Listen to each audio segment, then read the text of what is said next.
by Opie and Anthony. Owned by Infinity Broadcasting. This is 1027 WNEW, New York.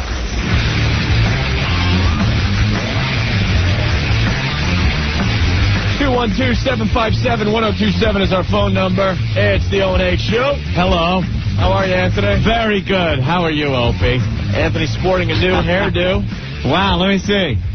Cool. 5 seconds into the live portion of our broadcast. Oh, you're shocked that 5 seconds. Everyone. Anthony's been wearing a baseball cap for 7 straight years.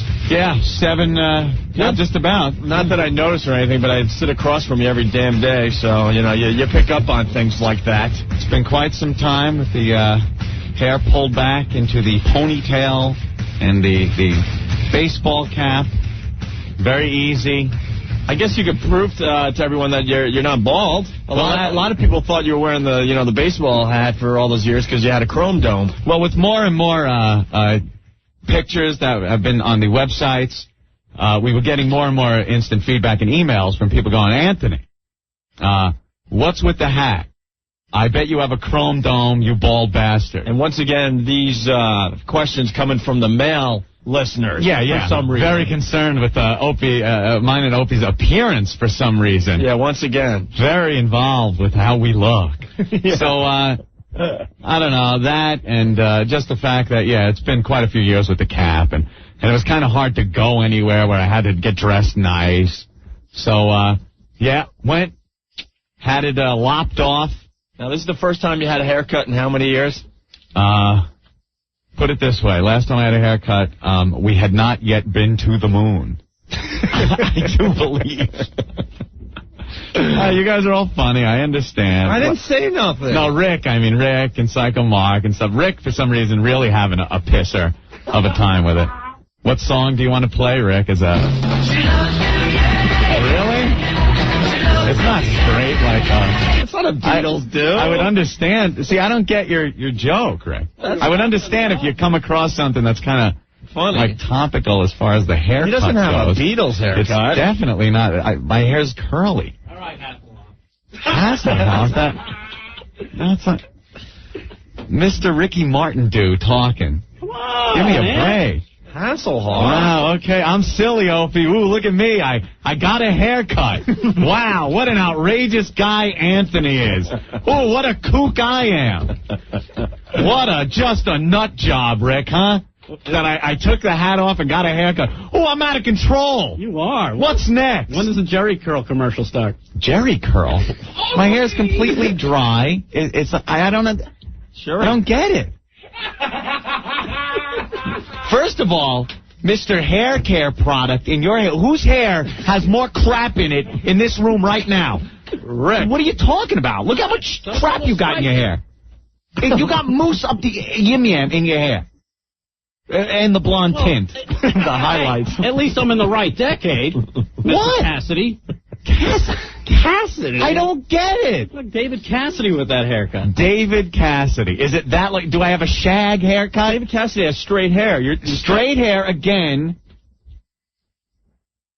Jesus. What did that cream come out of? A man's pump dispenser on your head, Rick? What is that?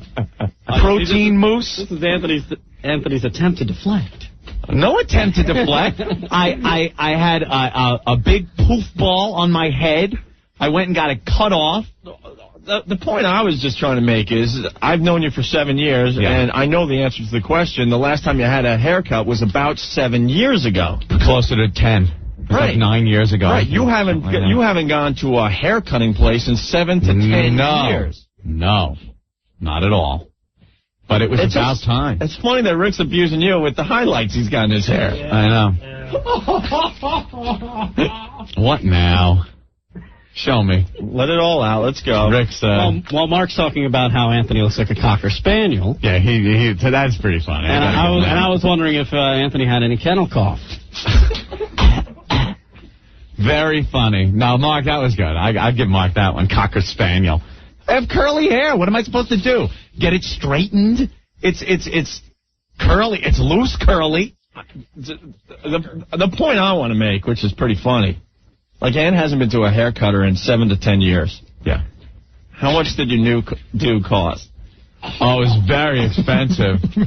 Come on, just say it. Very expensive. Just take your abuse and we'll move on with the show today. Opie, after 10 years, if you average out the price, it comes down to very cheap per year. Per year. I've probably spent less in the past 10 years on haircuts than certainly than you. Sure. Or Rick has. Sure.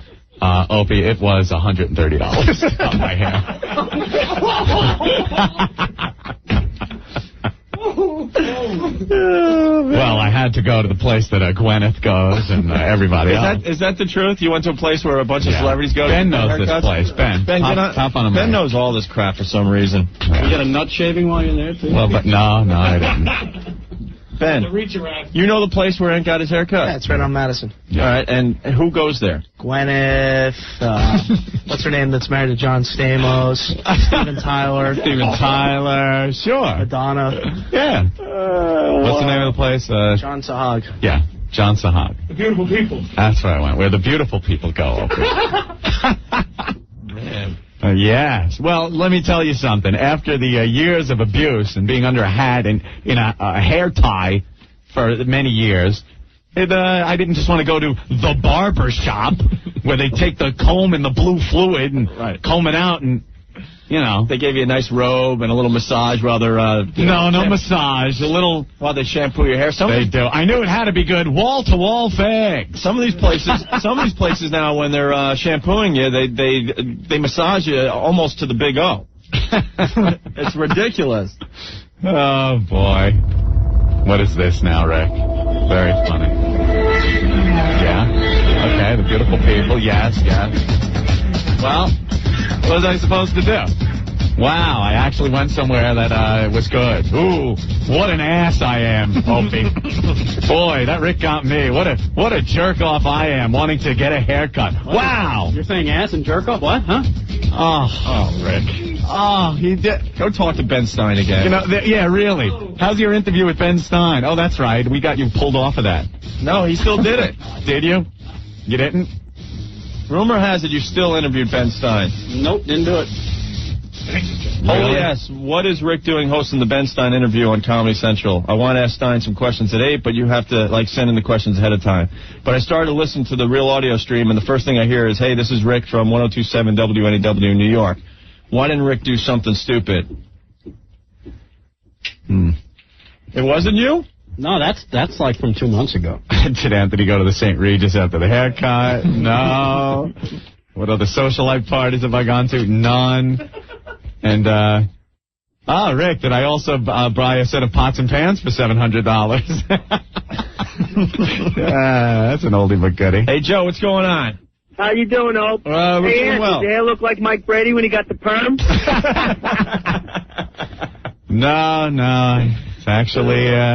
It's actually parted. It's a new look for Anthony. Yes.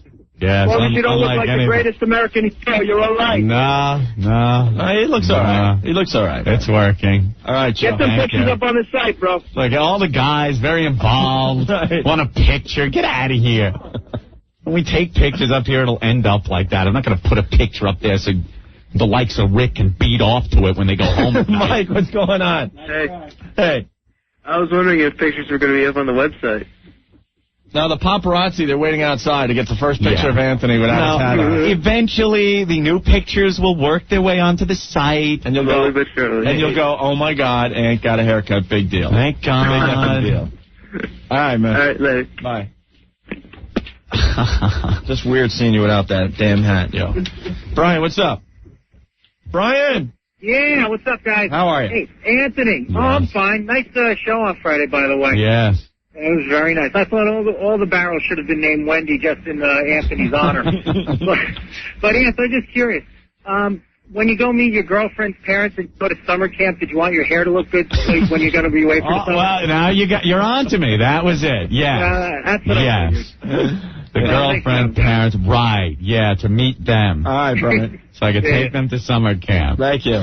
All right, let's see. Did the haircut 3:09. Wait a minute. Let me do the math. I got about 11 minutes. Yeah, you got 11 minutes. Okay. Yeah.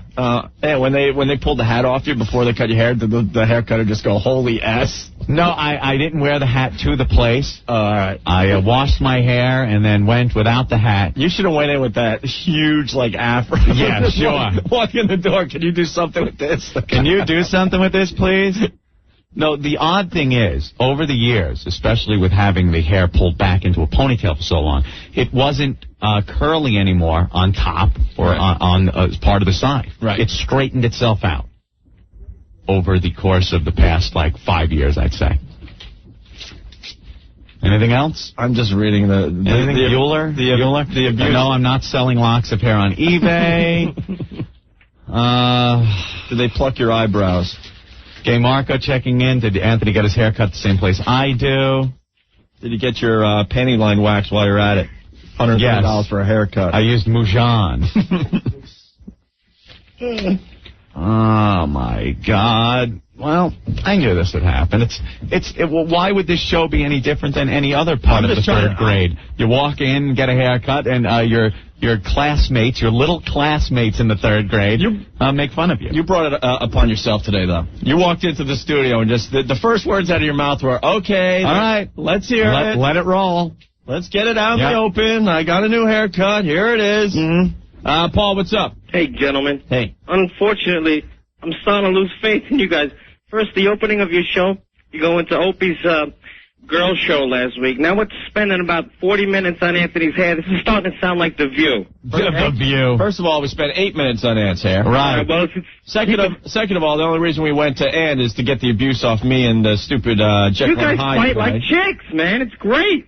Yeah, that's what we do. I'm not even fighting with Ant. Ant's fighting with Rick, really. I'm not my fighting last with question. Rick. I could care less if Anthony got a haircut. Rick, very My last concerned question. about Anthony, my do you hair. have any black blood in you?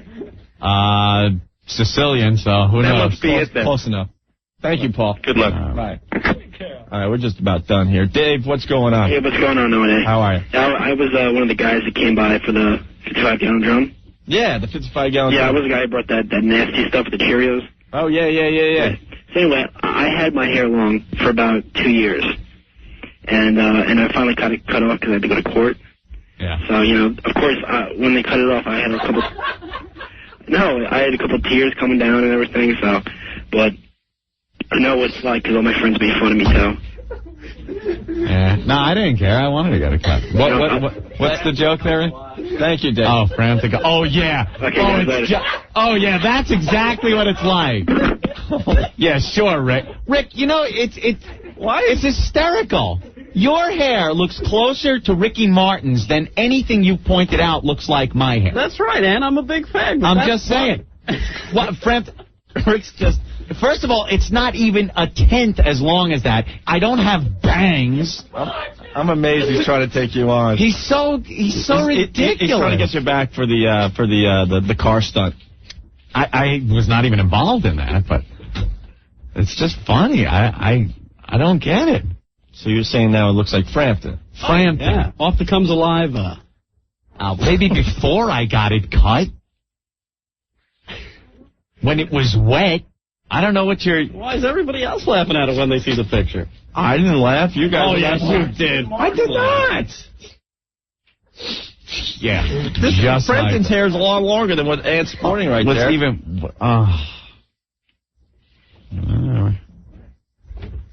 Very uncomfortable in the studio right now. John, what's up? Yeah, it's just like that. John. Give me a break.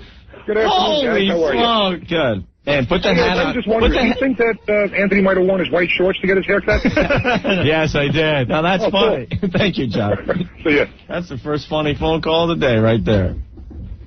So, I'd put the hat right back on when you leave the studio because, our freaked out listeners, they're going to be all outside trying to take a peek of your new do, Anthony. I don't care.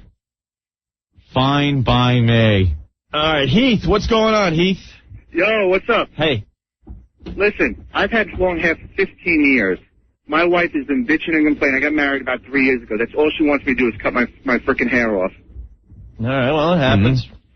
Oh, it happens. Come on. Everybody knows this one way or another, and then what happens? You know, you get your hair all chopped off. I mean, my hair goes almost halfway down my back. So why are you getting it cut then? Just because your wife says so?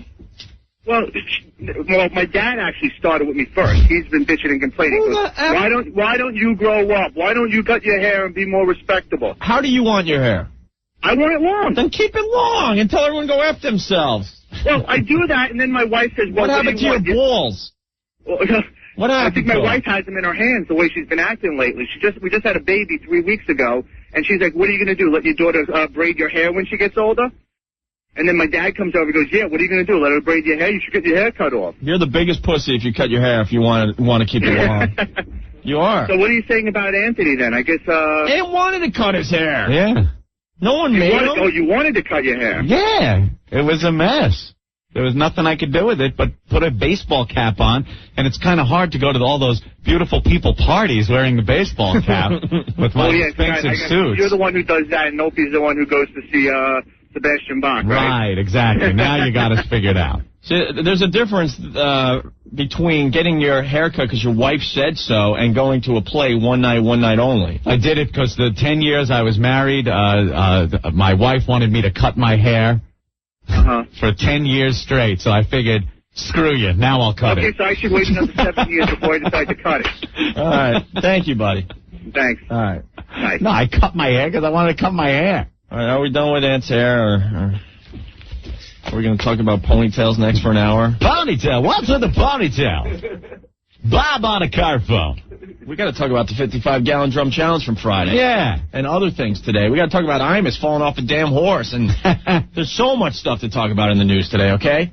All day long, what we're going to do is just give you snippets of Friday's show, because it was absolutely unbelievable. Little quick clips, We did the 55-gallon drum challenge. We had 5 girls go into these huge barrels. Mm-hmm. They were locked in there for, they lasted 3.5 hours. Yeah. We had 2 out of the 5 drop out late in the festivities, and everyone is talking about this show. Wherever I went this weekend, that's all anyone wanted to talk about. Yes, a lot of people. We have clips from the show, pictures from the show on WNEW.com. There's 170 pictures up there. And also Steve from FoundryMusic.com took a lot of the NEW clips and just put some of the best ones up on FoundryMusic.com. Yeah, you got to check the pictures out. The best pictures are the before and after pictures of all the girls. Yeah. They show them right before they got in the barrels, and they're all smiling and dry. And then coming out, they just look horrified and wet and disgusting, and you could see worms on them, various parts of their bodies. Right. Really sick. So what we're going to do is, throughout the day, we're just going to play some clips from Friday's show. They're really quick clips, a couple minutes tops each, okay? Mm-hmm. I think this clip is early on in the competition when we finally started dumping stuff into the barrel, okay? Yeah. So let's pick it up right here. Opie and Anthony. This is debauchery mania. Prostate exams for everyone. 1027 WNEW. Anthony, the Vermont Teddy Bear Company. Oh, yeah. You know what I did this weekend? I went out with the family for Father's Day, but I hadn't seen my mom since, Mother's Day. They were in Tahiti. So I had the beautiful Vermont Teddy Bear from Mother's Day, and even though it was late, you should have seen my mom. She freaked out. She loved it. She's got another one that I gave her for another occasion like a year ago. She's making a whole collection. They love these things. They really do. Vermont Teddy Bears. Looking for a creative gift for someone's birthday, new baby, or to wish someone well? Do something really personal. Surprise them with a Bear Graham gift from Vermont Teddy Bear. Give them a call, 1-800-829-BEAR. Friendly bear counselor will help you choose from over 100 handcrafted bears for any occasion. Personalized just for them. Delivered in a colorful gift box with card and candy. You can choose from bears like the new baby bear with the baby's name and birth date embroidered on the bib, or the Get Well Bear for someone who's feeling a little under the weather. They got bears for occupations and hobbies, too, like the nurse bear, golfer bear. Going to a wedding? Don't forget, ask about the bride and groom bears. Bear Graham gift is a creative change of pace from flowers.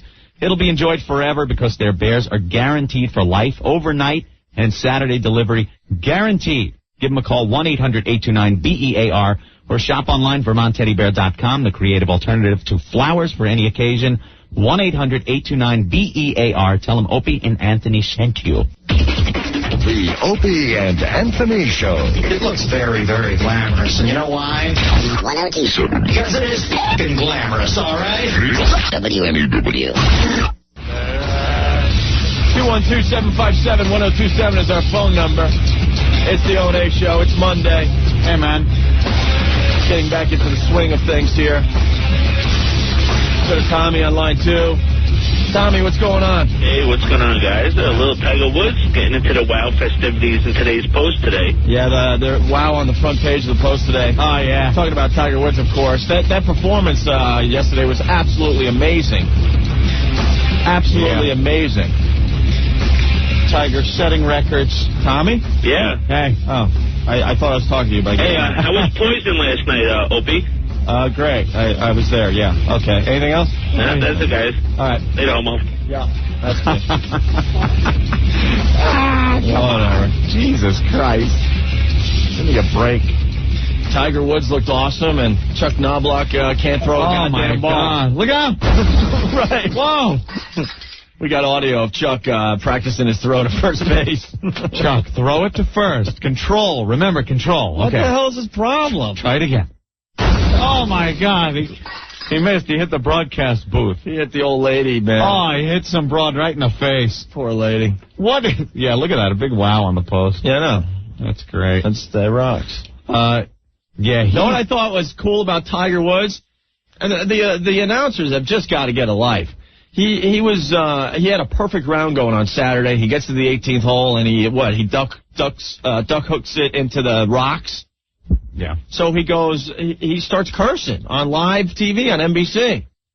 And they're like, Tiger Woods, he's a role model and stuff. He shouldn't be cursing. And please. Shut up. He's just doing what any other person would do in that situation. You get pissed. Out. Yeah, you get pissed. Get out of here. It's not like, what are you playing? You're not playing in a bar. You're playing shuffleboard or something. What did he say anyway? Effing prick or something like that?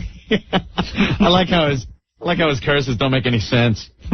That's how I curse. I gotta get pissed at something. I'm just like, you SF C word. When you get really pissed off, it doesn't matter if it makes sense. You just string the curses together and hope it comes out right, meaning something. Just curse. So that was going on.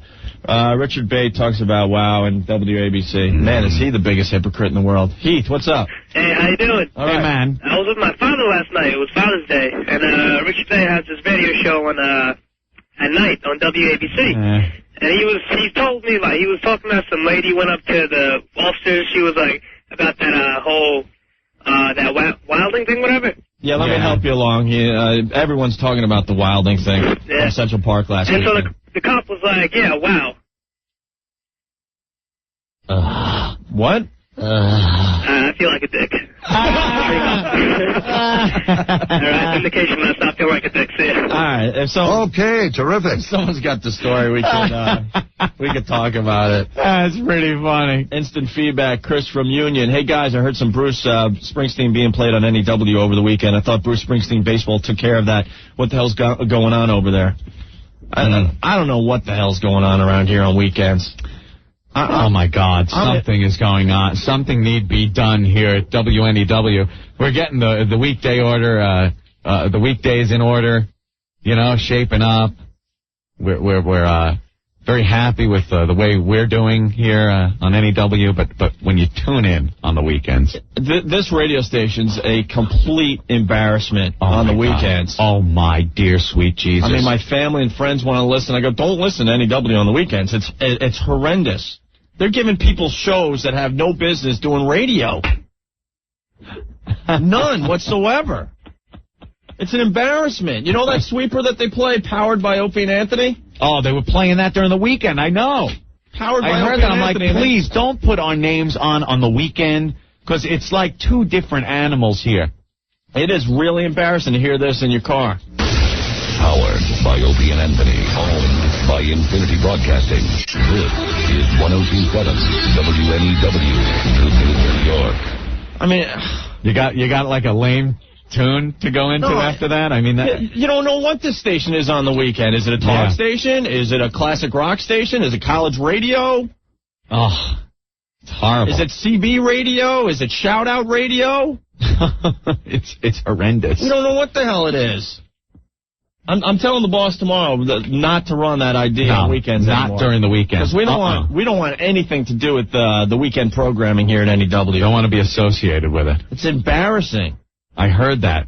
Powered by Opie and Anthony, and it's like, oh, then they go into some lame-ass old moldy oldie after a front cell that's just like a car wreck. Hey, Tom, what's going on? Hey, how you doing? Hold on, I'm going to put my radio down. Yeah. Yo, NEW kicks butt on the weekends, man. What? They play Squire, they play Squire? Old Def Leppard that nobody else play. You know, we grew up in the 80s, you know? What Billy Squire song did you hear this weekend? Stroke me. What? Emotion in Motion. Oh, yeah, that makes for some great radio on the that kicks ass, man. Come on, we grew up. That was our era, man, the 80s, man. Tom, you want to hear that? Go get on Napster and download the MP3s and make a fun little CD for yourself. I don't have a sound card on my computer. Hey, anyway, I go down there and fight Sap. Huh? I want to fight Sap. Fight? Okay, thank you. Thank you. I don't even want to know. Sap?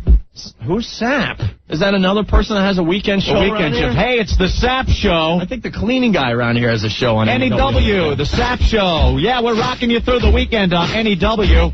It's not the home of rock and roll or where New York rocks or whatever the F we used to say. If you're in the game. Oh. Powered by Opie and Anthony. You won't be hearing this anymore. Oh, Jesus Christ! Smash me, smash me. Smash! Oh, well, you're not going to get your Billy Squire fix this coming weekend. Ouch. Jack, what's going on? Hey, guys, what's up? Hey, what's up? Yeah, man, I mean, the weekend show now makes, like, Mixed Bag from years ago look like quality radio. Remember when NEW was playing Mixed Bag? It's a mixed bag. It was like folk music from Alabama on Sunday morning. It's like scumbag is what weekends are. It's an embarrassment to not just people that work here at NEW during the week. It's an embarrassment to anyone that is in New York radio to tune in NEW and see that they're just giving shows to whoever the hell wants one.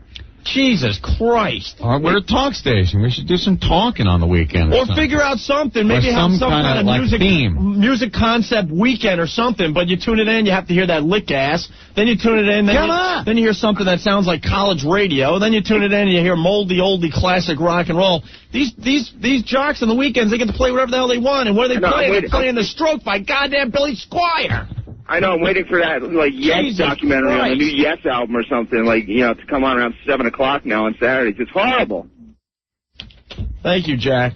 Take care, man. Bye. Let's go. Occasionally, oh, my God, driving home on Sunday night, if you pop in goddamn NEW, I don't know what's going on. You feel like you're in a time warp. And I don't know what's happening over there. 1952 again or something. Pete, what's going on? Hey, how you guys doing? Listen, Saturday, I'm listening to the radio. I turn on WNEW.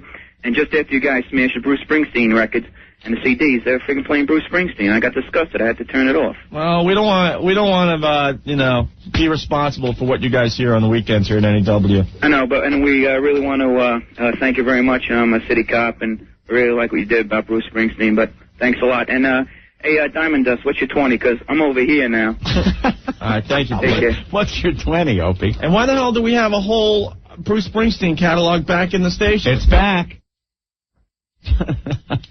Oh, no! The whole stack! No! No!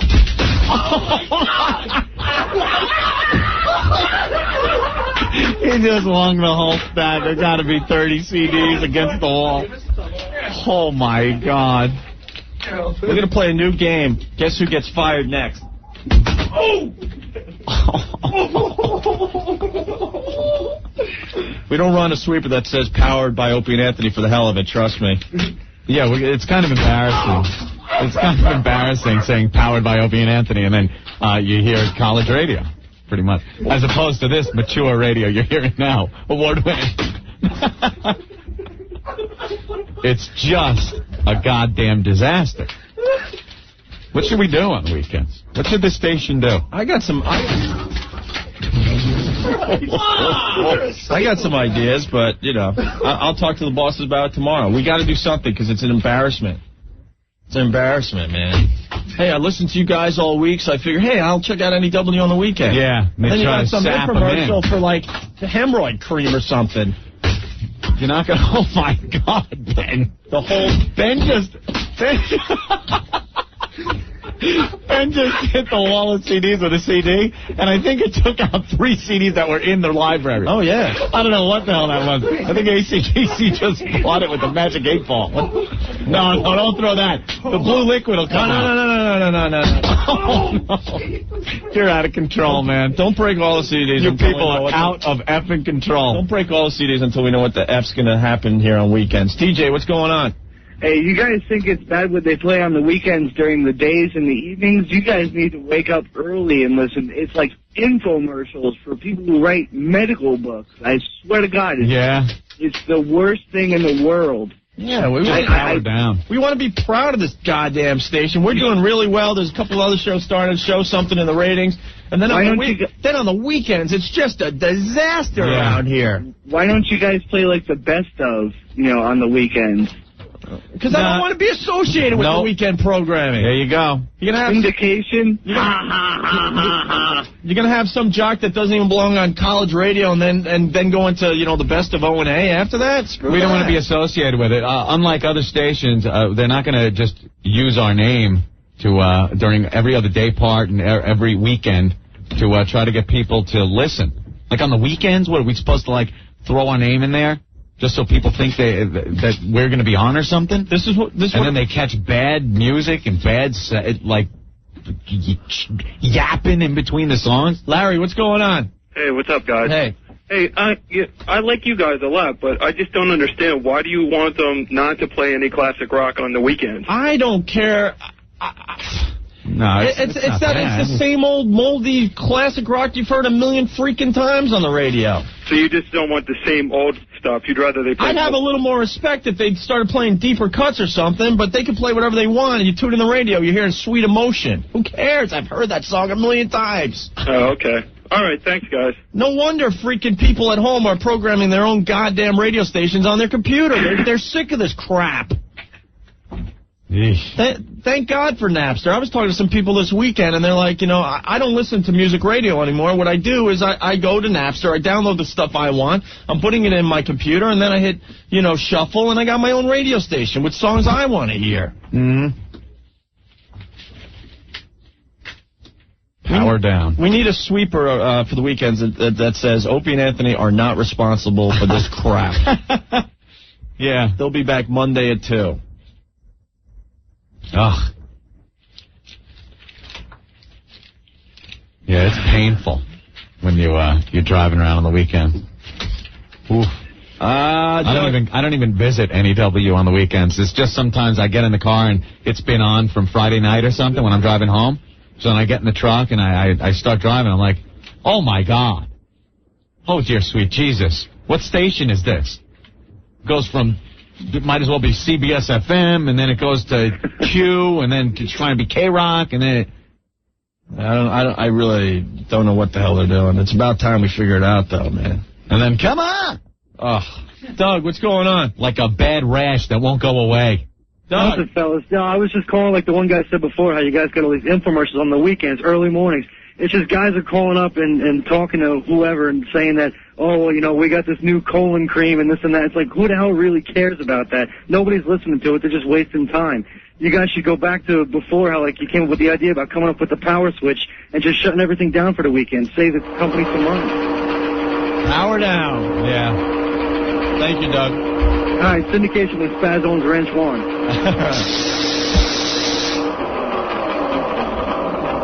There it is, powering down. What? What's wrong? What do you got? What's the problem with everybody? Obviously, Psycho Mark is taking video. No, I did. Yeah. This is from this weekend. Oh, yeah? Oh, cool. Oh, my God. Psycho Mark with an army helmet on behind a huge gun in a Jeep. Oh, that was over the weekend, huh? Yeah, he went to the Teterboro Air Show. I heard that was wild. Oh, my God. None of the planes crashed, though, huh? Nah, there was another Pennsylvania. Another air show disaster in Philly. Pennsylvania. Yeah. Pennsylvania. Yeah, oh, my God. That was the guys from the 44th. That's great. It's Psycho Mark behind a 50 cal. A gag. Frightening. Dennis, what's going on? Hey, how you doing? Great. Yesterday, about 12 o'clock, I was on my way out, and I put on the station. And the DJ, whoever it was, is complaining that there's because people are in and asking for Bruce Springsteen songs. So he's talking about, they'll go out and they'll get some more or something like that. And he was also complaining about all smells and particles of food and stuff from Friday's show in there, too. And who was this? I don't know the guy's name. He was on at 12 o'clock yesterday. He had some woman with him, like his help or whatever. Was it 12 o'clock at night? No, 12 o'clock yesterday afternoon, between 11:30 and 12. And they're complaining about the smell of the studio? They're complaining about the smell in the studio, and that they need Bruce Springsteen CDs and stuff like that. Too bad. Go work somewhere else. That's what I said. We run this place now, like it or not. Right. Thank you, Dennis. Thanks, man. Thank you. Do we break all the Bruce Springsteen CDs again? Now they're going to have to go out and get a whole nother catalog. This would be the third one. Are there any left, Ben? No, they're done. They're done? Good. Ponderous. Effing ponderous. And the studio doesn't smell. We cleaned up the whole mess from Friday. Yeah, why? Who said that? Actually, I didn't clean up anything. No. It was Ben and Rick and Spaz and Stinky. They get all the credit. They worked their asses off after we finished that broadcast on Friday, Anthony. After we destroyed the place. It smelled so friggin' bad. Oh, my God. So let's take a break. We have nothing to do with the weekend programming here. We're embarrassed. Yeah, please. It's an absolute embarrassment. I guess it's schizophrenic radio on the weekends. I don't know. I guess it just took so long to get the weekdays in order. And then, I don't know, they forgot about the weekends? What's going to be done? Anyone know? Is there any clue? I don't know. Are we going to have to listen to bad music and bad chatter between the songs and then the Sunday evening debacle? Yeah, I thought it was cool to hear, Powered by Opie and Anthony every hour, but then I realized, whoa, this is being heard in the middle of this crap programming on the weekends. O&A hypocrites about Bruce. Whatever, Kev. Whatever. Kevin, what's up? Hey, Hope. Yeah. How you doing, buddy? Good. A long time ago, when Tracks came out, you guys were the first ones to play it. What? When Tracks? You guys Yeah. were the first ones to release the new songs? Yeah, I never said I didn't like Bruce Springsteen. No, but you guys were loving the song. Now you're trashing him. I'm trashing what he did to the fine police of this fine city. But if you ever liked Bruce at any point in your life, nothing can happen that can change that? Oh, no, not at all. But, I mean, you're trashing him like he was, trashed the whole time. No, that's not Really? true. Are we? That's not what we're saying. Is that what we're doing, or do you just sound very silly right now, Kevin, and you're trying to defend yourself? We're getting a reaction out of the Bruce Springsteen fans, and that's kind of like the reaction that, you get from the cops when they have to sit there and listen to Bruce sing a song about Diallo. Hey, has anybody heard the whole song yet? Yes! We're not talking about it today. All right. We went over this for like 3-4 hours. Where were you? I was here. Yeah, no, you weren't. So all the Bruce Springsteen CDs are smashed again? Yeah, that's it. There you go. Go get some more. None more. Go get some more. Hint, hint. Don't keep them in the studio. Hint, hint. Look at that big gaping hole in the wall. Yeah. Oops. Yeah, and Earl's got a show. Why does Earl have a show? Does Earl have a show on the weekends? Sometimes. Is it just I'm really hoping that this is being done because they don't want to hire people because they have a plan for the weekend. And hiring professionals would be kind of silly. So if you want to come up to NEW and have your own show, I guess that's what they're doing now. I would just, have people line up. Have people line up at the NEW door and just invite them to come in, and DJ for an hour each. Earl lives in our office. That's so true. That's another story. I didn't even know what was happening. I heard this little confrontation in the office before the show, and I'm just chuckling.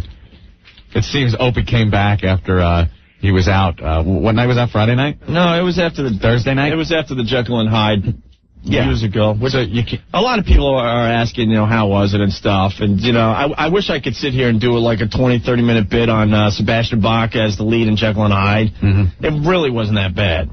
Yeah. I would love to be able to abuse him and stuff, but the guy did a really good job. What am I going to say? It's not my cup of tea. I wouldn't go out of my way to go see this. I got tickets for my birthday, and my girlfriend, I assumed that she was going to bring, a family member, a friend, but no. I assumed wrong. She wanted to bring me. I went. Yeah. I wasn't happy that I was going. I went there, and what can I tell you? It wasn't bad. It wasn't bad? And he's a talented mother effer. All right.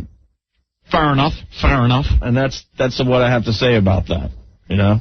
That's all. When he turns into Hyde, he sounds just like, Sebastian from, Skid Row. Just screaming his brains out. All right, there you go. But I give him a lot of credit. What Rousing can I say? review. You know? Rousing review of Jekyll and Hyde. Sebastian. It was all right.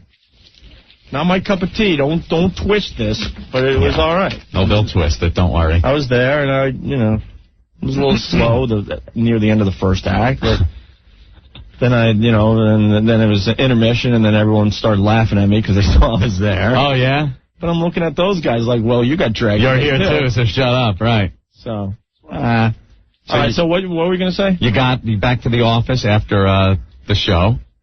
What time was that about? It was late. It was, 11:30, I guess. 11:30. I don't know, after 11. You come back to the office to pick up the stuff that you left here. And I'm checking my email and messages before I, grab my stuff and head home. Sure. And this fine-looking black lady comes walking into the office. Yeah. With a ton of stuff. Stuff? It looked like an overnight bag and all sorts of crap. Oh, really? And she just camps out in our office. And I'm like, excuse me, what are you doing in my office? Yeah. Saying my, because I'm the only one there at the time. She goes, oh, Earl told me to put my stuff down in the office. Well, you got to understand, our office is like Pee-wee's Playhouse, but it is only for the people involved with the Opie and Anthony show, period. That is it. No one else is to go in and out of there, play with our toys or anything else. Wait, I'm getting interrupted again. Rick, what's up? Hey, guys, what's going on with you? Okay, you're going AWOL on Bruce Springsteen. I understand. You don't appreciate his opinion that the boys about the Diallo and the show. No, let me finish. Okay. Let me finish. Go ahead. You're going to babble. Well, get to your point. No, I'm not babbling. Because I see what you want to say on the screen, and I'm pissed off. Since when do we live in Russia? I mean, everybody's entitled to their own opinion just because it's criticizing. Exactly. Right. Don't ever say we're against free speech, Rick. Did we say that Bruce should be taken off the airwaves or not do his show? We never said he didn't have the right to do what he did. And we have the right to say that he's an a-hole. But we have the right to react, and this is how we're reacting. So how is that going against free speech, Rick? Can I say something? Go ahead. What I'm saying is, you both are entitled, you and the Bruce Springsteen, to say your own opinion. What I'm saying is, you guys coming down hard on him because he's got a song that contradicts your view. You know something? Disagreeing with someone's point of view doesn't mean you don't think they should have the right to say it. We never said he shouldn't say it. He didn't have the right to say it, you idiot. We never said he didn't have the right to sing that song. He did what he did, and we're reacting to what he did. Why are you breaking down his CDs? That's what I don't get. Because we don't like it. So? Because of what he sang, right? We're not going to record stores and breaking them and protesting that he shouldn't be in the stores. I just want to say one last thing. You guys rock. Have a great show. Oh, my God. I love that. You guys come down very hard on him. Yes, so? Yeah. What, we should come down lighter, and that would show that we think he has the freedom to say what he wants? Shut up. That's the whole point of free speech. We're reacting to what he did. Out of the Bruce Springsteen fans, Anthony. Did we dump out of there? Probably. Oh, who knows? Whatever. Whoa, Knobloch. Jesus. Knobloch, throw to first. So getting back to the Earl thing, then, this lady, she starts camping out of the office, and I look up, and she's not even acknowledging me or anything. I'm like, excuse me, what are you doing in my office? Oh, Earl told me it was all right to, come down here and put my stuff in the office. And it was obvious that she's been there before because she's camping out. Like, she knows where the remote control is for the TV. Right, you don't she's near Rick's counter space. She's been there before. Now, you can tell when you look at somebody and their whole demeanor in an environment if they're comfortable there. Now, if you, let's say, were told to just sit somewhere, first time ever, you were told to just sit somewhere, wouldn't you look a little uncomfortable? You wouldn't touch anything. You would sit there like you do in a waiting room and maybe look around a little bit, but she looked comfortable. She looked like I've done this a million times, and I'm hanging out like I do every week, waiting for Earl to get done with his job. Right. So she's sitting in the office, remote, very comfy. And Spaz could add to the story. Go ahead, Oh, Spaz. really? Yeah, because Spaz comes here every weekend. Spaz works his ass off, by the way. He doesn't get a day off. He doesn't do anything, but he's working. Yeah, right. But he's here. But I guess you help out Eddie Trunk's Saturday Night Rock show. Yes, I do. Okay, and the point you want to make? Yeah, the what's point up? I want to make is that every Saturday I come in, the office door is open and everything is turned on. And there's food on the desk. Yeah, and see, when we leave Friday, we turn off everything. Yes. They Yeah. lock the door. Mm-hmm. Oh, boy. And Earl's here. All right, Earl has a massa key. Yep. He's got a master key. No, Earl will not have a key to our office. That's it. He's abused he doesn't even have a privilege to go in there. He's not involved with this program anymore, and he should not have access to our office. Our office is fun.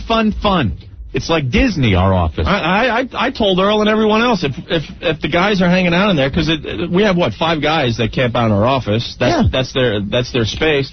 I said if we're in there and we're hanging out having fun, we don't care who hangs out with us. But when we're not there, we don't need strangers walking around putting their stuff down, knowing where the remote control is, and feeling very comfortable in our office. Yeah, that's a little much. And then she gives me an attitude because I say, I give you an attitude because I'm like, you have to leave. Yeah, this isn't Earl's office. Earl was moved. Well, Earl told me to come down here. I'm like, well, this isn't Earl's office. You sit out in Earl's cubicle. Oh, brother. And I know he's in there watching the TV. There's Earl. He's in the desk. See, you never get a straight answer out of him. Listen to this. Listen to this. Yeah. Oh, I thought he was out there. Get a good clip, Get a good clip that you can isolate now and put on the website. Very good. I know. What do you think? I'm silly? Oh, okay. Steve C. in the Steve from FoundryMusic.com has decided to get a little clip of Anthony's new hairdo. Yes, and I just isolated. It's very crisp. Thank you. Very good. Doesn't look so bad. Well, I'd seen in Boston. I'd seen that big thing that you had in Boston. So oh, it was very poofy. In comparison, my hair was very poofy. Nice. All right. It was very poofy. Let's take a break, Anthony. Okay. I thought Earl was fired. I don't. This is the only place you can work where you don't get fired. He's busy. He doesn't do anything. I don't know what he does at this point. We've goofed about this time and time again, but the guy's been here for, a million years, and we don't know what he does, but we know one thing. He uses our office. He invites guests down. And he'll deny it. Well, great. We're going to get a master lock with a big Massa lock. We're going to get that big freaking padlock. We'll lock it up. No, Little combination. I'm just going to go take his master key right now. He shouldn't have a master key. Why does he have a master key? We didn't even have a key to the goddamn pisser when we got here. And he's got a master key to all the offices? He could walk into anyone's office. Yeah. Why does Earl need to... The PD doesn't have a master key. PD, go up to Ken. Ken, the GM. Ken Stevens doesn't have a master key. Our GM does not. Earl needs access to every inch of WNEW. For what? For what? Steve, you see all the Bruce Springsteen CDs all over the floor? Yeah, who did this? Was that you that did the bulk of that damage? I took out about 10 CDs in one fell swoop. And these were the ones that just showed up? Yeah. Good for you. Yeah, there's a big hole in the wall where the Bruce Springsteen used to go. Someone sent me a really high quality MP3 of the American Skin song that he did. Yeah. And they saying put it up on the site, put it up on the site. Absolutely not. No, absolutely not. The song's not even that good. No, that's the biggest travesty. Opie, someone wants to know if you put Earl's chick into attack mode with your comments. Did she go into attack mode, or did she get up and leave? No, I mean, there's more to this story, too. Earl had one of his little female flunkies call my voicemail and bitch you and I out for doing that whole break on the Invisible Man, saying that she was the one in the studio and how much she hates us and what NEW's become, and you and I are the Antichrist, all this. Yeah. And then at the end of the message said, and if you put this on the air, I'll sue you. So we couldn't do anything with this phone call that was left on my voicemail. And so now I'm looking at this girl in the office going, there's a good possibility this could be the girl. Yeah. You hate us so much, but you're in our office. Get the F out. It's not cool. Right. I didn't even think about that. We don't know if it was, because Earl won't tell us who it was. She certainly wouldn't. Because this girl just laid into us on my voicemail. Laid into us about, how we were abusing Earl, about the Invisible Man, and I just want to set the record straight. I was in the studio that day, and I don't like what NEW's become, and you guys are the Antichrist, you're not funny, blah, blah, blah. Don't put this on the air. Right. That's why we never talked about it. And it might be her. I don't know. Earl just backpedaled his ass off when you confronted him with this. He said, the girl was in here. What is she doing in our office, Earl? And he was like, no. I told her to sit by my office, my cubicle. She thought it was the old office that I used to be in, so she went to that office and sat. No, it just didn't make any sense. He completely got caught because the odds of you and I or anyone from the show being in our office around 11:30 on a weeknight, very slim. Very slim. He got caught. So I came back after the Jekyll and Hyde. All right, now we got to take a break. Yeah. We're playing clips from Friday's show all day long here today from the 55-gallon drum challenge. Unbelievable show. What? Dude, he's coming. He's mad at Rick. Why is he mad at Rick? I don't know. He's like, I'm coming down there and explaining myself. Well, he better. He better. Come on. Earl, would you like to explain yourself? About what part? About hanging out in our office after hours. We weren't hanging out in your office. Why was that chick in our office last Thursday? Because the last time she was here, I was in that office. She came up here. We were going to hang out later. I said, sit at my desk. I'll be there in a minute. Is she the girl that was in here when you were on the air? No. All right, I wasn't sure about that part. You met her. You met her. That girl I never met before. Yeah, she was on the air before. Never met her. I swear to God, she was on the air before. I don't remember. Did you give us the master key? Why do you have a master key? I don't have I don't have any keys. You could get into any freaking door here. I don't. You have a key to our office? No, I don't have any keys. Oh, my God. Why don't you just say you do? I don't. I do not have any keys. People have caught you in our office on the weekends. Caught me because the door is open on the weekends. Oh my God. You're lying. I'm not lying. I have no reason to lie. Why am I going to sit here and lie to you guys? Because the story you just told about the girl is different than the story you told about the girl before the show. Now you're saying, well, she thought I still had that office. No, I said... When you told me the story before the show, you said, well, I told her my space or my office was around the corner. Around the corner. Which is your cubicle, which is nowhere near our office. So you lied. No, she thought I was still in the office. Different. I'm going to start taping every conversation I have with you just to prove my point. You're telling two different stories now. I'm not telling two different stories. Because where do you sit? I said, around the corner. In the corner. She thought I was still in the old office. That's why she was in the office. Getting really comfortable, pretty much looking for the remote control. And I told you guys before the show. We have valuable radio secrets in that office. It was a misunderstanding, and I apologize for it. Just a simple misunderstanding. You're fired! That'll never happen. I thought you quit, Earl. Didn't you quit? Not really. No? No. You did? No, I said I quit. We have audio of you quitting. You're lying again. I had to do it.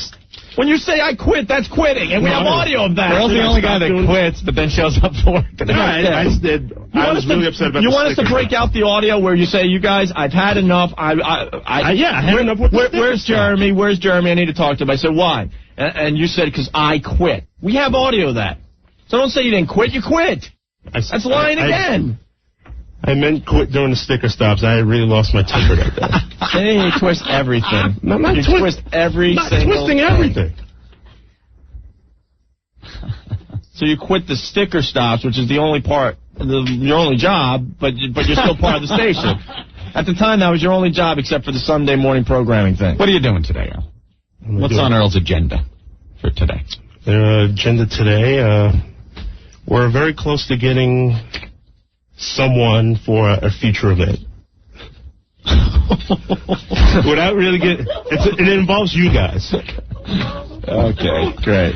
So you've been working on that. Tell us when we can announce this special someone for an event that I don't even know about. Opie, you know who it is? It's the Invisible Man. In negotiations. I'm the Invisible Man. with the Invisible Man. Oh, our former intern on the line. All right. right. You want to admit anything before we put him on the air? Do you want to admit anything? Guys, you know as well as I would never do anything deliberately to hurt I understand that, but I don't like you lying to us, and I know you lied to us. Just tell the truth. Lying about what? Have you ever gotten into our office? Yes, I've gotten into your office. Because it was unlocked, right? When it was unlocked? Yeah. When it was unlocked, yes. Have you ever gotten into our office when it was locked? When I needed to, yes. How? You said you don't have a key. I don't have a key. Then how do you get in there? I got it through the chief engineer. On weekends? Pete doesn't work here on weekends. He doesn't work during the week. Oh, he only works during the week. You have a key to our office. I don't care how you get it. You have a key. I do not have a key. Psycho Mark? I know what he does. Yes. He goes into Pete's office, right? There's a master key box hidden in there with all the keys to all the offices. Is that it? He sneaks into it and gets the key out. You do, and don't lie. You go right into that box. So technically, wait a minute, let me think of this. Technically, you use the key to get in our office. You don't, we asked you you that. don't You own, can only get in there when the door's Hold unlocked. on. Technically, you don't own a key on your keychain, a key to our office. But you have access 24 hours a day, 7 days a week to a key. 24 hours? No. Well, you have that. You have access all the time to keys. Yes. Oh, my God. That's exactly what I'm saying. You lie all the time. I'm leaving. I'm out. I'm gone. Because you know why? Because you know we got you. Yeah, he's all pissed because we got him. Wait, come back here. John has something for you. John, what's up? Yo, what's up, guys? John, our former intern. How you doing, What's pal? up? Yo, every Saturday I used to come in there to do a demo tape. Every door was open in the studio. He has keys to every office in there. No, he has access to a master key that can get in any goddamn office. The lights were on in the office, everything, man. Yeah, TV. TV was on. Yeah, our office is fun. I would want to go in there on the weekend. He rules the studio on Saturdays. It's like he's the king in there. Oh, boy. Thank you, John. It's No so problem. funny. He just denied that he had a master key, which means, in his head he could rationalize it. I do not have a master key. Because he doesn't have it. But he can walk into this place and open up a box that has a master key at any given moment and have access to the thing. Yet he says he doesn't have a master key. Right. And someone else has it, but I have access to it all the time. Jesus, lie. Did anyone else out there hear where he said he has been in our office only when it's unlocked? Right? We all heard that. Yep. And now we found out that, yes, when he needs to get in there, he will get the master key and use it. That is called lying. He lies all the time. He's desperate. Do what he says. Do what he says. And then he gets pissed. Oh, help me. Help me. Help me. Somebody help me. Help me. Help me. And everyone knows where this master key is. Why don't we know where it is? Where'd you get the master key There was one from? time Ant needed to get back into our old office. He had to break in. He had to, climb up and over the top. Here's a gentleman. We had a drop ceiling. We had to go up and over. Where did you get your master key? I got it from a Negro. See, it must have been Earl. Maybe it's time to tell the GM that there's a master key where anyone can get into our office. We still have a lot of enemies that work here at NEW that don't really like us and would probably love to get into our office. Mm-hmm. Oh, my God. And might be smart. Oh. God. He just, deny it. He's trying to skirt the issue. The key, that's classic. No, I don't have a key. But you have access to a key whenever you want one. Define key. Yeah. What do you mean by key? I did not have sex with that lock ever. And then we kick him lying and he gets pissed and he runs down the hall. I'm leaving. You caught me. I don't have a key. Well, I have a key, but I don't have a key. I don't have a key. I have a key. Well, what is he? Chuck, I don't have a key. Chuck from the radio. I have a key. Chuck from the Radio Chick Show is black, right? I think so. Last I saw. All right. Let's check in. Sam from Long Island, master key, just like a black man to abuse something called master. That doesn't make sense. It's not even a funny joke. It's nothing to do with race. Please. Please, Sam. All right, we talked about the 55-gallon drum challenge, Anthony, from Friday. Everyone is talking about this show, 5 Girls in the Barrel. We threw everything we had at them, including sour milk and fish guts and chum and honey and syrup and beer, and it was just disgusting. The smell was just so rank. You can't even describe the smell. Fish. Just imagine the worst smell you ever smelled and times it by 2 or 3. Anyway, there's a ton of pictures. 170 of them on WNEW.com. Steve from FoundryMusic.com, who's in the studio, has some pictures up on the website already, and he's just received the video tapes from the event itself. From the event, so now you can get to see some video clips in the coming days on FoundryMusic.com. As we go to break, another clip from the 55-gallon drum challenge, Anthony. Yes. The girls are in the barrels, and it's early on as we start dumping things into the barrel. Opie and Anthony. 102.7 WNEW. Hey, Anthony, Bud Light. We love Bud Light. Bud Light, I say. Bud Light. We drink it. Back office after the show. When we're kicking Earl out of our office, nothing goes down better than an icy cold Bud Light. Yeah, what do you want us to say? We love the stuff. We drink it. It's great, cool and refreshing. Cold, easy to drink. I got one, Ant. When you're at Yankee Stadium, ducking the Chuck Knobloch throws to first base. Oh, my God. Whoa, what was that? Make sure you protect the Bud Light that you have in your right hand. Yeah, he'll pick it off. The safest place to stand? First base. That's right. You won't get hit by those Knobloch balls. He's a head case, though, man. Yeah. Chuck is a head case. It seems like the more people rag him about it, the worse he gets. Remember when he made that error, 2 seasons ago, and then he had to see the psychologist and stuff? He couldn't get over it, and he's just a head case. He's freaking out now because he can't friggin' throw.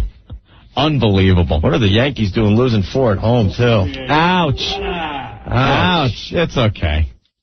And they'll do fine. You don't see the Mets losing 4 at Shea. Oh, please. Yeah, it's so late in the season. Jesus Christ. Not many games left. Let me tell you something. You guys should really start worrying about your pitching rotation. Yeah. Oh, believe me. You guys got some serious holes in that pitching rotation. It's okay. We know how to pull it together. Blah, blah, blah. We know how to pull it together when it counts. It's over, Johnny. Oh, yeah. It's over. It's over. Come on. It's over. Very silly. Bud Light, great beer to drink watching the Yankees. Mets. No, for the Mets, you drink some swill. Bud Light. Making a Bud Light all summer long. Bud Light, the life of the party, Opie. All right. It's no lime needed with Bud Light. Can I get through the rest of these? We're proud Bud Light drinkers. We don't agree on our baseball team, but we agree on our light beer, right, Anthony? Bud Light. Bud Light, I said. Thank you. It's Bud Light.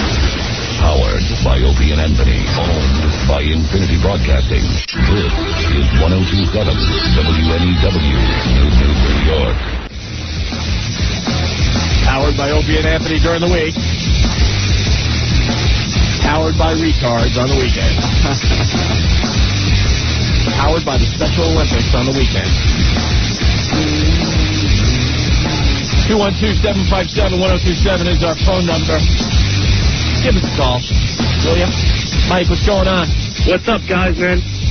Saturday night, they had a story on the Amityville Horror House, and my friend Nick ran in the background with a huge wow sign. That was you, huh? I got a ton of email on that. Dude, it was so awesome. We're sitting in the house, we're watching it, and this kid's running outside, running around. It was nuts. Are you from that neighborhood? Or? Yeah, I live in Amityville. I guess there was a huge red wow sign behind the reporter. Huge. And then one of you guys were yelling at the reporter or something when he was live? Yeah, my friend, what was he yelling? Oh, I have no clue. I completely forgot. Yeah, because the email came in like crazy for that. Just to let you know, on Friday night's Channel 7, 11 o'clock news, there was a very clear wow sighting. There was a reporter in front of the Amityville Horror House, and all of a sudden, from the right side of the screen, someone holding a huge white sign with wow in big red letters came across the screen. We laughed our asses off. Me and a friend made the news Friday. This must be you. June 16, 2000, when I got a wow sign on the 11 o'clock news outside the Amityville Horror House. Very cool, man. It was so sweet, man. Yeah. Well, congratulations on that, man. All right, man. Now you're part of legend. Yes, no doubt about it. All right, Mike, thanks for that. All right, One rules, baby! Yeah. Woo!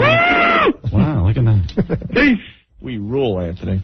Thank you. Well, we got to send out get well wishes to Mr. Imus, Anthony. Yes. Oh, my goodness. What? Is Imus insane? Is he crazy? I think he was feeling bad that the press hasn't talked about him in a while and figured, I got to do something here. I got to collapse a lung. Oh, destiny. Oh, whoa, whoa! Well, let me read this a little bit. Get well wishes going out to Mr. Imus. He's hospitalized. Radio host Don Imus was hospitalized with multiple injuries after being thrown from a horse at his ranch in New Mexico. Yeah, baby. Imus suffered five broken ribs. 5? Ponderous. A collapsed lung, a broken collarbone, and a shoulder separation after being thrown up to 10 feet off a horse. 10 feet? 10 feet. Oh, destiny. That's what happened to Christopher Reeve. I mean, I don't want to bring that up, but he's lucky. My big fag cowboy hat broke my fall. It saved you from breaking your neck, Mr. Imus? Yeah. And that was my fag bandana around my neck. Yeah. And that saved me from. Shut up, McCord. I guess the fan was reporting this morning he's going to be out of commission for a little while. For a little while? Yeah. 5 broken ribs, collapsed lung, broken collarbone, and a shoulder separation. It's going to be out for a little while. Shoulder separation, baby. Whoa. Will I fall on glass? Hey, you're using the same sound effect that Anthony was using for the Chuck Knobloch wild throw. Well, for some reason I don't have someone falling down on this machine. No. Oh, destiny. Good thing I didn't fall on my face. Would have hurt the ground. Shut up, Bernard. Jerk. Oh, boy. 4:20, Imus in the morning program. Quack, quack. Actually, it was a Chuck Knobloch wild throw that knocked me off my horse. Where's he, Albuquerque? He's in Albuquerque, New Mexico. Oh, with that brother thing. Oh, well, he does a good thing out there. He gets a bunch of kids out there special kids. Special kids. And they hang out at his ranch.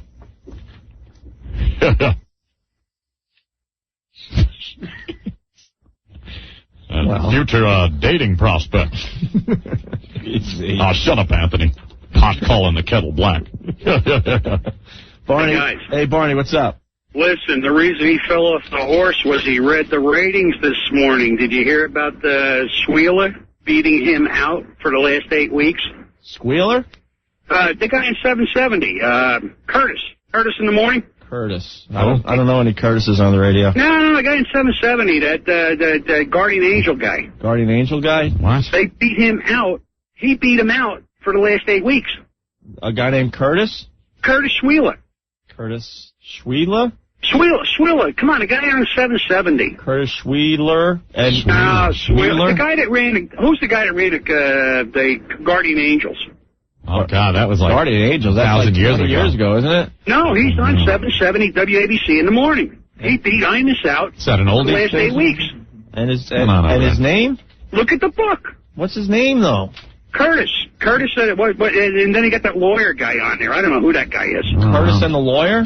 Yeah. On WABC in the morning, 5 to 9. Sweely and the lawyer show? No. Come on, guys. Sweely and the lawyer. No. It's what the hell do they call that show? But anyway, Imus came in second, or behind him. They were so proud to beat Imus this month. He must have fell off the horse after reading it. Came in second, right? Yeah. Really? You guys Funny, look at the book. I always thought Howard was number 1 in the mornings. No. For different sections. You know how they break it down. Section what? Sections what? What? Get the book. I don't understand what you're saying. Sweely and the lawyer Curtis Wheeler, whatever the hell his name is. Sweely and the lawyer beat Imus, who in the book that's not the book that other people are in. The book. He beat him in the ratings, guys. So come on, you didn't get the book today? So now BJ and the Bear. So now third. So now Imus is in second? Nah, you should be third behind. They're behind him, but this guy beat Imus, so Imus must have read it and fell off the horse. All right, so some guy named Sweely and the lawyer. Sweely and the lawyer. Sweely and the lawyer beat Imus last month or the last 8 weeks. Read the book today, guys. Where are you rated? For the second place in the ratings. But not in the ratings that the people that are number one in are in. You got it. Now you got it. Now you're on the same page. Starsky and Hutch came in third. Yeah, Tony and Anthony. Okay. So the Schweiler guy is bragging because he could beat Imus. Yeah. That's a huge accomplishment. Sweely and the lawyer. Does Sweely know that Imus is in, 20th place? Yeah, you guys got it now. Yeah, now you're on the right page. Get the book out. You guys must have got the book today. Yeah, well, we don't need to brag about the ratings. It just happened. I understand. That's why I'm the horse. We'll say thanks to our listeners a little bit. Maybe, get a beer or something. That's about it. I'll get 2 more. We don't brag about moving up from 23rd place in morning radio to 21st. There you go. Take it easy. Schweiler. Sweely and the lawyer. The Cuba Rican from Brooklyn that ran around with the beret on. Well, tune in to Sweely and the lawyer. You gotta listen. See you later. All right. Jesus Christ.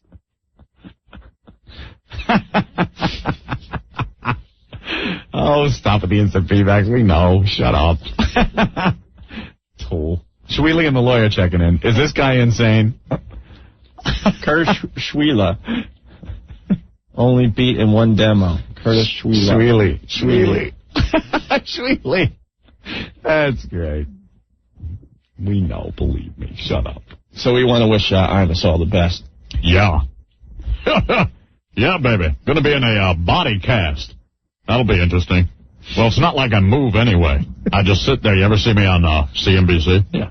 I sit there, and in between when we come on and do your radio show, go off. Yeah, the when show when you're riffing about stuff. Yeah. Right. I just sit there, and my face melts as I sit there. The only part that moves are my jowls, my neck, and my forehead. Begins to melt. Let me tell you a secret, a trick we do. Oh, Destiny! Oh! Let me tell you a little trick we do at CNBC. Yeah. Because of it's TV, shut up, jerk. What we have to do halfway through the program, we turn the cameras upside down, and I am hanging by my feet. Because if I did the entire show sitting, my skin would flap to the console. Jesus. So we film it upside down, and by the end of the show, my skin is stretched back to the top of my head. I got you. Yeah. Baby! Yeah. Thank God my taffy-like nutsack broke my fall. My old, shriveled nutsack. Baby, Moby Worm coming to get you. I'm praying to Reverend Billy Saul Hargis. MSNBC, CNBC, whatever. Yeah. I don't even know where I am. I'm in the morning. Whack, whack. Shut up, duck. Jerk. How about my brother's salsa? I have nothing on that. I'm just saying. How about it? Buy it. It's for a good cause. Special children that'll be dating. Yeah. Baby. Collapsed lung, baby. Nothing's nicer to look at than Don Imus on the ground bleeding from the mouth. Baby! All right, Mr. Imus, I hope you feel better. Wherever you are, sir. So do I. Oh, Destiny! Whoa, Destiny! All right. Didn't I have a collapsed lung like 10 years ago? It just collapsed on its own. It did. 10 years ago, Don Imus had a collapsed lung. Now I got a pair, baby.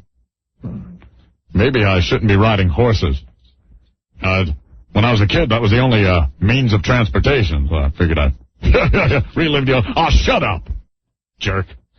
He must look like the grandpa from South Park on a horse with a big hat on. All right, Anthony, we're doing a WOW sticker stop today. Yes, where? We're going to go to Washington Square Park today. I think Psycho Mark needs to score. Why did he pick that place today? Running a little low? Washington Square Park, 5:15. Psycho Mark will be there handing out the WOW stickers, and he'll have the WOW van and all that, okay? Okay. What are you laughing at? Just the instant feedback. What? Squealing in the lawyer.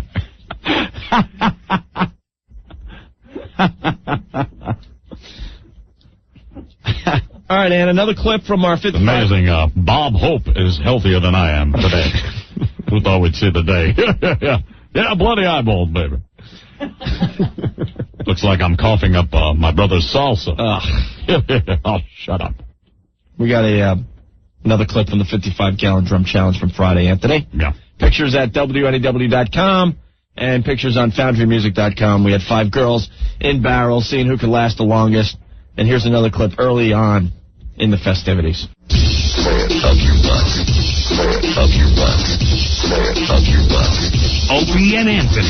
More stupidity is on the way. 102.7 WNEW. Hey, Anthony, now for the New York Sports Club Summer If Only list. Yes. If only mosquitoes sucked fat. If only tofu burgers were as nasty as barbecue cheeseburgers. If only flab was sexier than muscle.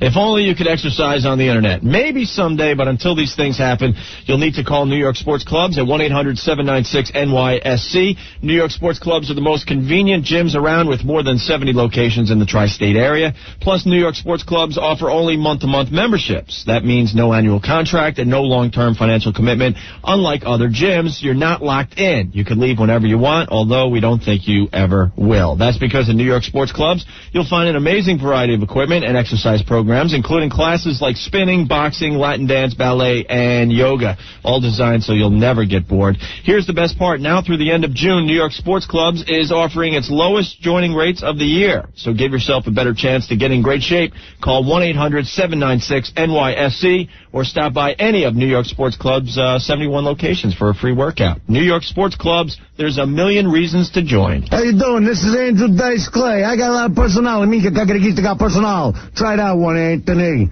You're listening to Anthony and Opie on WNEW 102.7 Farmer. Farmer. I'm over here now. Ow. Oh, we were talking about Friday's show, the 55-gallon drum challenge, Anthony. Yeah. We had Tabitha's husband on the line, and he hung up. I was going to go to him right there. Hey. He said he was deeply disturbed by the show, I believe. Oh, yeah? I wanted to talk to him. Well, the horrific screams from the girls were haunting me all weekend.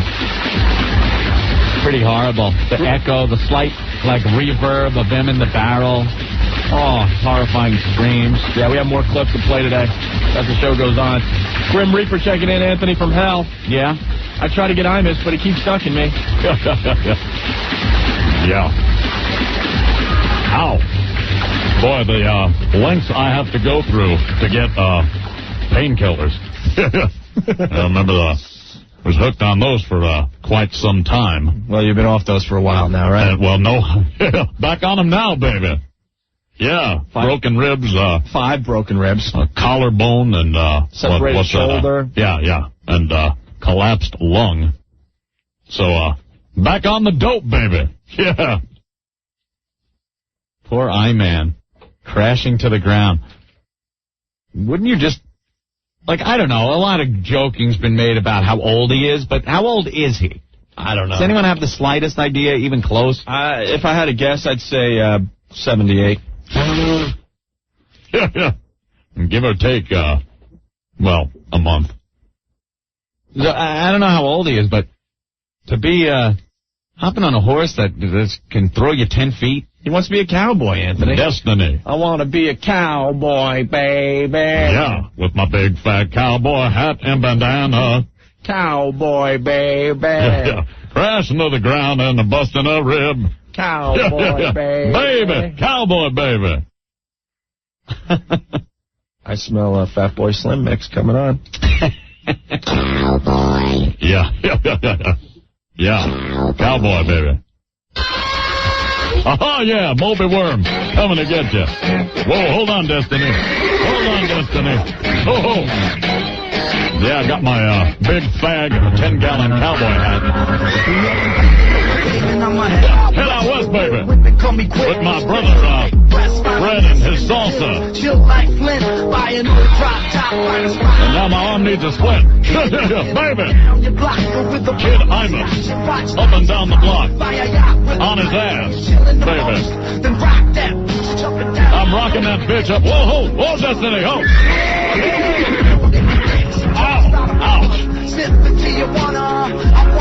Yeah.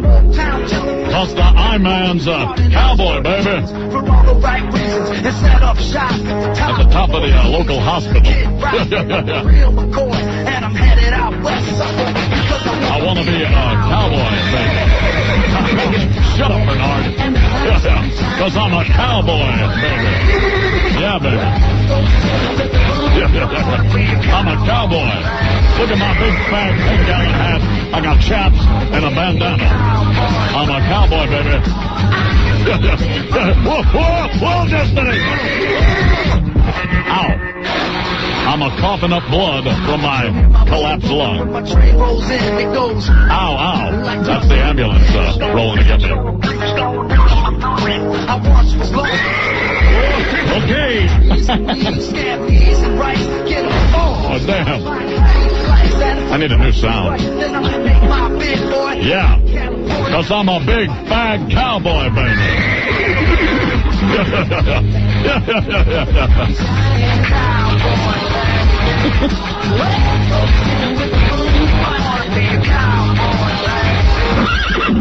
Whoa.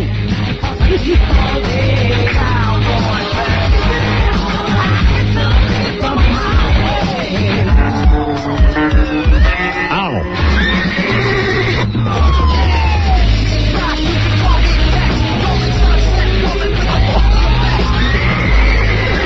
That hurts, baby. I'm a big fat cowboy, baby. Hey, someone stole the fire truck. What happened there?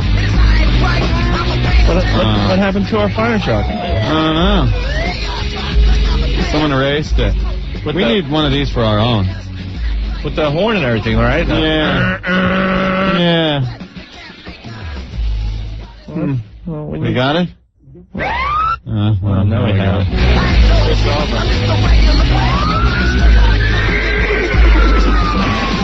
Ow. Whoa, Destiny.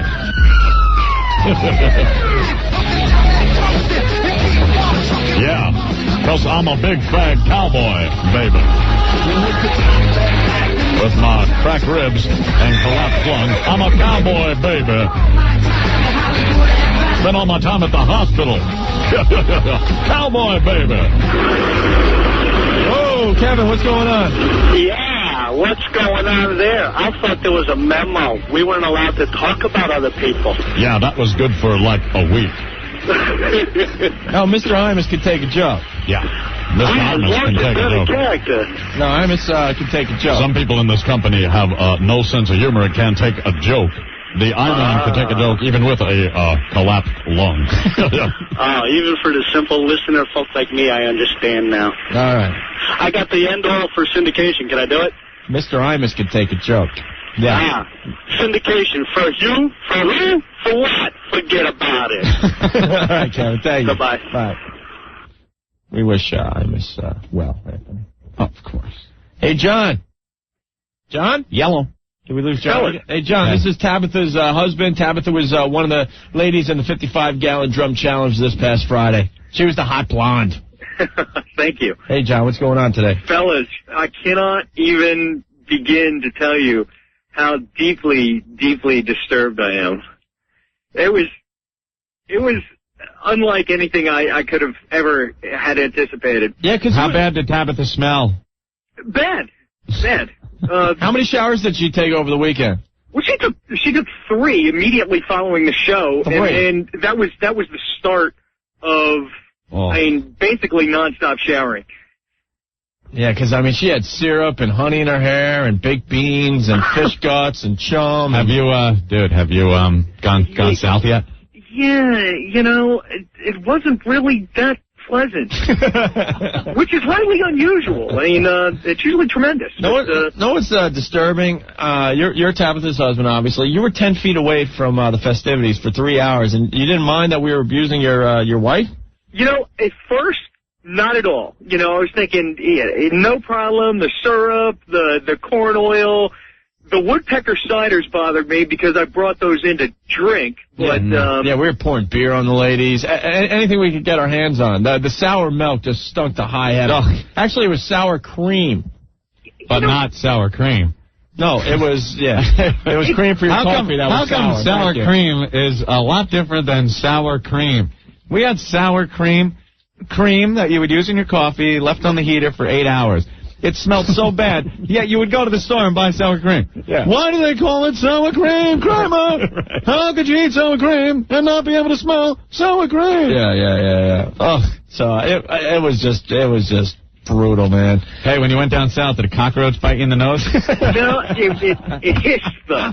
So what did she say after she left the studio? I mean, what was the worst part? Because I'm sure you guys have discussed this for the last few days. At length. I mean, it's been the only thing that we talked about all weekend. Yeah. I mean, she was really, it was almost like it were torture. I mean, she was deeply, really disturbed by it. I mean, really? Well, I can nightmares the whole 9 yards. She had nightmares? Yeah.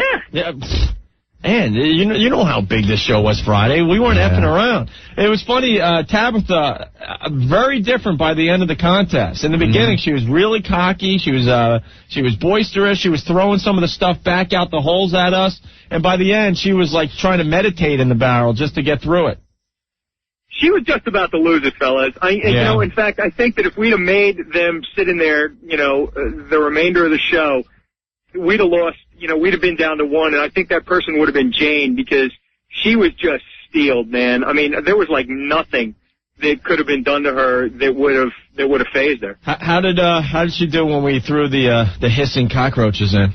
That, like I'm telling you, that was the piece de resistance. I mean, just imagine being in a dark barrel you can't see, and they're just dropping things on top of you, and the damn thing is hissing right by her ear.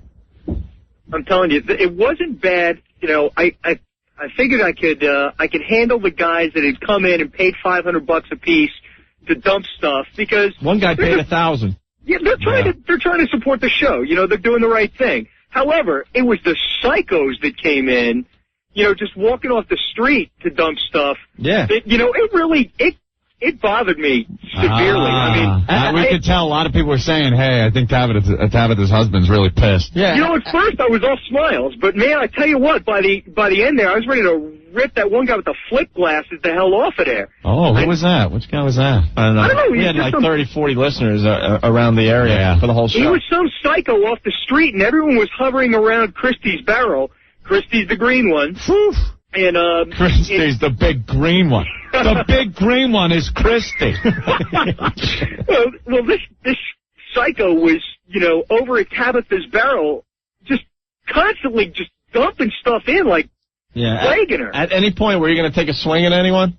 I mean, you said you came close with that guy, but or were you going to come in and say, guys, I've had enough, get my wife out of the barrel? Now, that I almost threw in the towel for. Yeah. Wow, look at that. When the guy with the flip glasses, he was going over the line, and he started pouring NyQuil into the barrels. I'm serious. Oh, that was the guy? The guy with the NyQuil. Yeah. Disturbed. Yeah, that was Joe, man. Oh, that was Joey? I like Joe. Joe almost ripped his head off. Yeah. I didn't know that was him doing that. But John, how's Tabitha doing today? She's doing all right? She's doing great. Yeah. Actually, she's right now she's getting a root canal.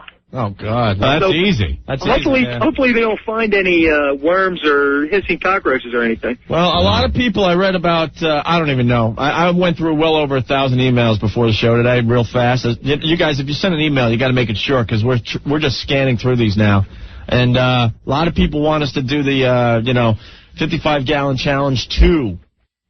I don't know if any ladies out there are going to be brave enough to do this again. We're not going to do it anytime soon, but maybe 3, 4, 5 months down the road we might. We already came up with sicker things to throw in the barrel, by the way. Oh, yeah.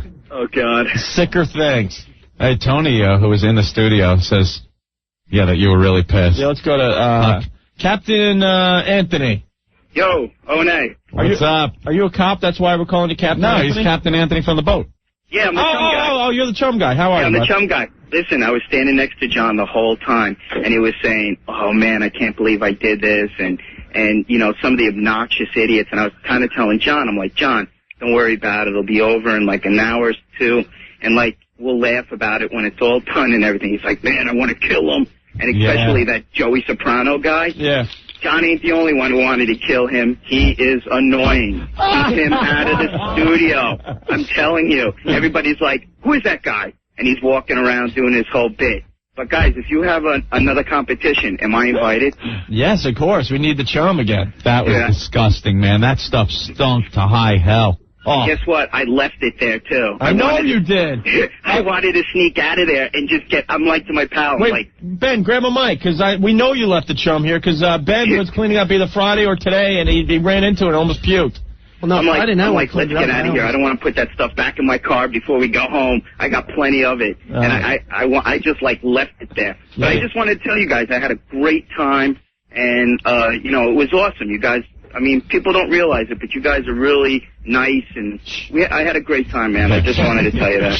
Don't let that out. All right, thank you. No, but I did feel bad. The other girls, I drove a couple of the girls home. Yeah. Like Wendy and stuff, I drove them to their cars and stuff. And they were like, all right, but they were like, oh, I'm going to have nightmares and stuff like that. Well, we found out from John, Tabitha's husband, that Tabitha did indeed have nightmares. Oh, yeah, they were like still shaking a little bit. Like when I brought them in the car, I'm like, are you guys all right? And they're like, well, you know, I mean. Well, when you hear some of the screams from them, I mean, they are authentic, horrible screams. We have audio from Wendy. I don't know if we're going to get to it today because we're real busy today. But when we threw the cockroaches into Wendy's barrel, there are screams that are unfreaking believable. She even told me, she's like, I freaked. Yeah. She's like, I totally freaked out. The chum, the fish, but the bugs, they freak. Hey, John, you still on the line? Yeah, man. Oh, okay. John, what's up? Hey, Anthony, what's going on, buddy? Hey, man. Nothing.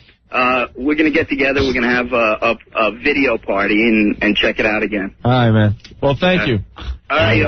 John, hold on the line. Talk to you later. That old gag. Hey, next show, Joe Soprano in a 55-gallon drum. Yeah. We're inviting all the girls down, and the husband and boyfriends and whoever else wants. Tony was also in the studio Friday. Tony. Hey, what's up, guys? How are you? Good. That was my buddy Anthony you just talked about. I was there with him. Oh, okay. I didn't realize he was calling in, too. I'm on the way to work in the Bronx right now. Yeah. Yeah, John, he got pissed. At first, it was all funny. He was laughing. He was videotaping, they forgot to say, by the way, too. Even though he was pissed, he was videotaping the whole time. Mm-hmm. He never stopped. And I just turned to him like, dude, what's the matter? He's like, this is ridiculous, man. I don't know what I was thinking. I saw him pacing around, and when I walked out of the studio once, he looked like he was cursing under his breath or something. Oh, he was so mad. And then really the guy he was pissed. talking about with the flip-up glasses was Joe Soprano. No what? John, you're on the line. That guy is a lunatic. He's a lunatic. Joe getting some raves here today. He's insane. Yeah, and at the end, when they came out of the drums, I grabbed the video camera from John, and I'm like, go help your wife out. And he started to, and then I don't know if he was so mad he thought he was going to start swinging at guys. There was a couple reasons why John was mad. First of all, everyone's abusing his wife in the barrel. Like John mentioned, a lot of listeners, not even people associated with the show. And then also everyone is talking about how hot John's wife was in front of him. Yeah. Uh-huh. Yeah, it was all fun and games, and then all of a sudden he just got a little mad. All right. But he was laughing at the end, too. He was laughing again at the end. All right. Well, Tony, thank you. And John, I guess we're going to let you go. Tell Tabitha we said hi, okay? We certainly will. All right. Take care. Bye. There they go. All right, fellas. There they go. And we might as well play another clip from the 55-gallon drum challenge from Friday. Yeah. We got some interesting clips that we're going to get to either later today or early tomorrow. Mm-hmm. All right, but here's another clip. Kind of still early on in the festivities. It's pretty good stuff. Oh, Wendy's calling in from Friday, too. One of the contestants. We'll talk to her next. Stay there. Trainwreck Radio. What's that, Train?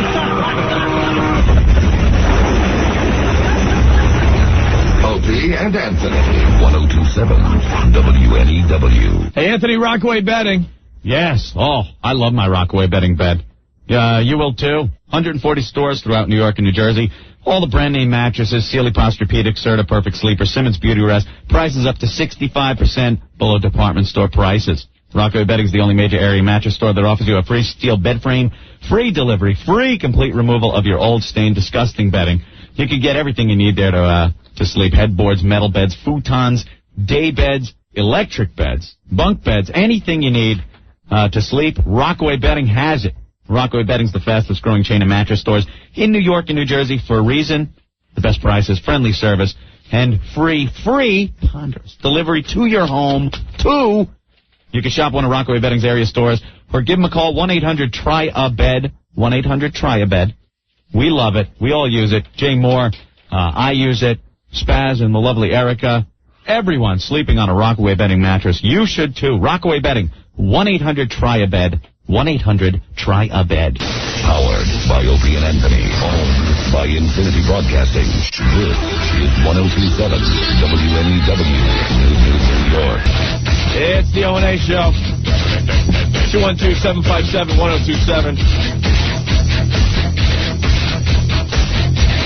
The old broad from The Sopranos died dead today. She died on her birthday, right? Makes a very organized-looking tombstone, though, doesn't it? You ever do that when you walk into the cemetery? You're like, "Whoa, look at that, one day. Died on your birthday." When's my birthday? Mr. Imus, I'm sorry. Yeah. I thought you were going to be 78 in July. Yeah. Turns out you're going to be 68. When? July? No, you're going to be 60. 60? What crock of crap is that? Big 6-0 for you. I got to be older than 60. Come on, baby. When is my birthday? You damn kids and this music. I think we're the youngest jocks in this whole city, man. You start looking at some of the ages of these guys on the radio. God dang. God damn. When am I? July? My birthday? When is it? July 27th, around there. Maybe if I die on my birthday, I'll make a nice organized tombstone for me, baby. I don't understand why they didn't kill off the old broad at the end of the season. They knew she was going. They should have wrote into the storyline. Oh, that's kind of awful for her. Hey, we're going to write you off because she'll probably be dead by next year. Well, now, what are they going to do now? Make believe she moved to another city? No, they'll probably just make like she died, because she did. Yeah. They'll, come back the next season and be like, people going, "Hey, sorry about your mother. Hey, F her." That's C. That was a pretty big storyline for The Sopranos, though. We'll see what they end up doing. Well, Anthony, let's talk to Wendy, another contestant from Friday's 55-gallon drum challenge. Yes. Wendy, I don't care what John says about Tabitha. Tabitha's husband, John, was on the show about 10 minutes ago, saying that Tabitha had a really tough time with the whole 55-gallon drum challenge. Yeah. Let me tell you something. Wendy was off the hook how freaked out she was on Friday. We were convinced she was going to quit, and she made it barely through the whole thing. Yeah, you were freaking the F out. Oh, my God. I heard screams coming out of your barrel worse than any of the other girls. You were authentically petrified. You were doing that kind of scream. You really got the impression of what it must sound like when you're a serial killer and you have a girl in the barrel, like in your basement, and you're just ready to kill her. That has to be the exact sound that they make. That's why it was very disturbing on Friday. And actually, we've had that confirmed by, what's-his-facey there, Big Kevin. Big Kev confirmed that is indeed the sound they make right before he hacks them into little pieces. It rubs the lotion on its skin. It does this whenever it's told. He was a little too good with putting the girls in the barrels. Knew exactly what to do. And duct tape in the barrels and all sorts of stuff. Oh, he slapped that down and had that latch on quicker than they could get out. Wendy? Yeah? So now it's Monday. It's 3 days after the 55-gallon drum challenge. How are you feeling today? Oh, my God. You guys have no idea how scared I was when I got home. I was having nightmares. I was shaking. And you guys can sit here and tell me that those bugs didn't bite. Let me tell you, I have bite marks all over me. And telling you, I must have been allergic to something because I have a rash on my arms.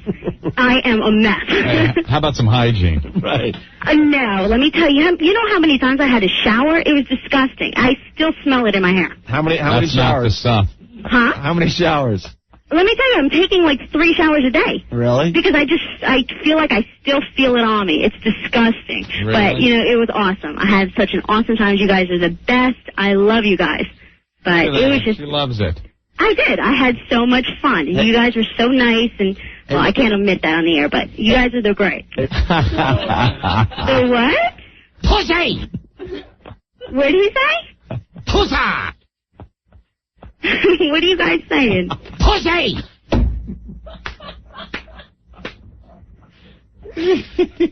You guys are so mean. What are you guys doing? Nothing. Sure. I asked a simple question. Oh, you guys are horrible. I can hear it. Yeah. Everything's clean. Let's just put it that way. Working out? But you're still smelling it? No. No? I just feel, I don't know. It was all over me. Yeah. All right, you're cursing. I'm sorry. I had to dump out. Yeah, you were the one that was cursing the whole time in the barrel, too. I was terrible. I was inside. You're a little dirty mouth, aren't you? We have to shove a fish in your mouth. I don't know if you guys noticed, but I was shaking and crying in the barrel. But I just wanted to make sure that I got through it. See, I felt bad because I was ready to say, you know what, we have to get Wendy out. But then I'm thinking she's going to get really pissed that she doesn't get the money. Yeah. No, I told myself that I was going to do it, and I had to prove to everybody that said I wasn't going to do it. I had to prove them wrong. Rick's getting the clips together. Maybe later today or early tomorrow on the show, we're going to play the audio of you just freaking the F out going through the bugs in and the cockroaches. Yeah, the bugs were you really started screaming. That was hard. Well, let me tell you, I had my ears closed when you guys were telling me that it was like those big beetles or cockroaches. No, whatever the hell it was hissing cockroaches. I couldn't hear. I just closed my ears and just said, whatever it is, just dump them on me and hope they die in the water. The noise you made, you started slapping the sludge water, you started banging the sides of the barrel. Oh, it was horrible. At that point, I was rooting for you. I'm like, oh my God, don't bail now, don't bail now. Well, one was just latching right onto me. Right. It just was right on my side. It wouldn't let go of me, and that's when I started freaking out. But thanks, guys. So you had a few nightmares. You've been showering like crazy ever since Friday. Yeah. But you had a good time? No, I had a good time. The nightmares are over, thank God. As of Saturday, no more nightmares, but good. It's all right. Yeah. It's better. All right. I don't know if I do it again, but, you know. I don't think any of you girls will do it again. Yeah. It was hard. We're already planning, the second one. So can I be the one that dumps the stuff on this time? That's not a bad idea. Get the girls back to actually do the dumping next time. Definitely. We're thinking of going much sicker in the next one. Yeah, it's going to be really bad. That's all we can say right now. Much sicker. Ah. So someone's going to try to take our titles. 55-gallon drum, the sequel. The sequel's always got to be worse. Well, I got to be invited back, so. You will. You're a hero now. Everyone's checking out these pictures on the internet. Oh, those pictures are horrible. Well, what do you expect? What do you expect? Yeah, I know, and all that crap on me. The before picture of you in the baby doll dress is nice. Oh, thank you. But coming out of the barrel is a different story. Yeah. You can see the bugs on you and everything. Yeah, the worms. I got into work, and all these pictures were, like, sitting near me because everyone made sure that they printed them out, and the both before, after, everything. It's crazy. Yeah. You guys are now stars. Well, thank you. You know? All right. And the smell never really got to you in the barrel? It just goes away after a while. You're so used to it, and that's not really what you're thinking about. After a while, like, you don't even smell it. You just know the bugs are coming. I agree with her to a certain extent because, I mean, we obviously weren't smelling the same thing you were inside the barrel, but this studio reeked to the point where we were getting nauseous.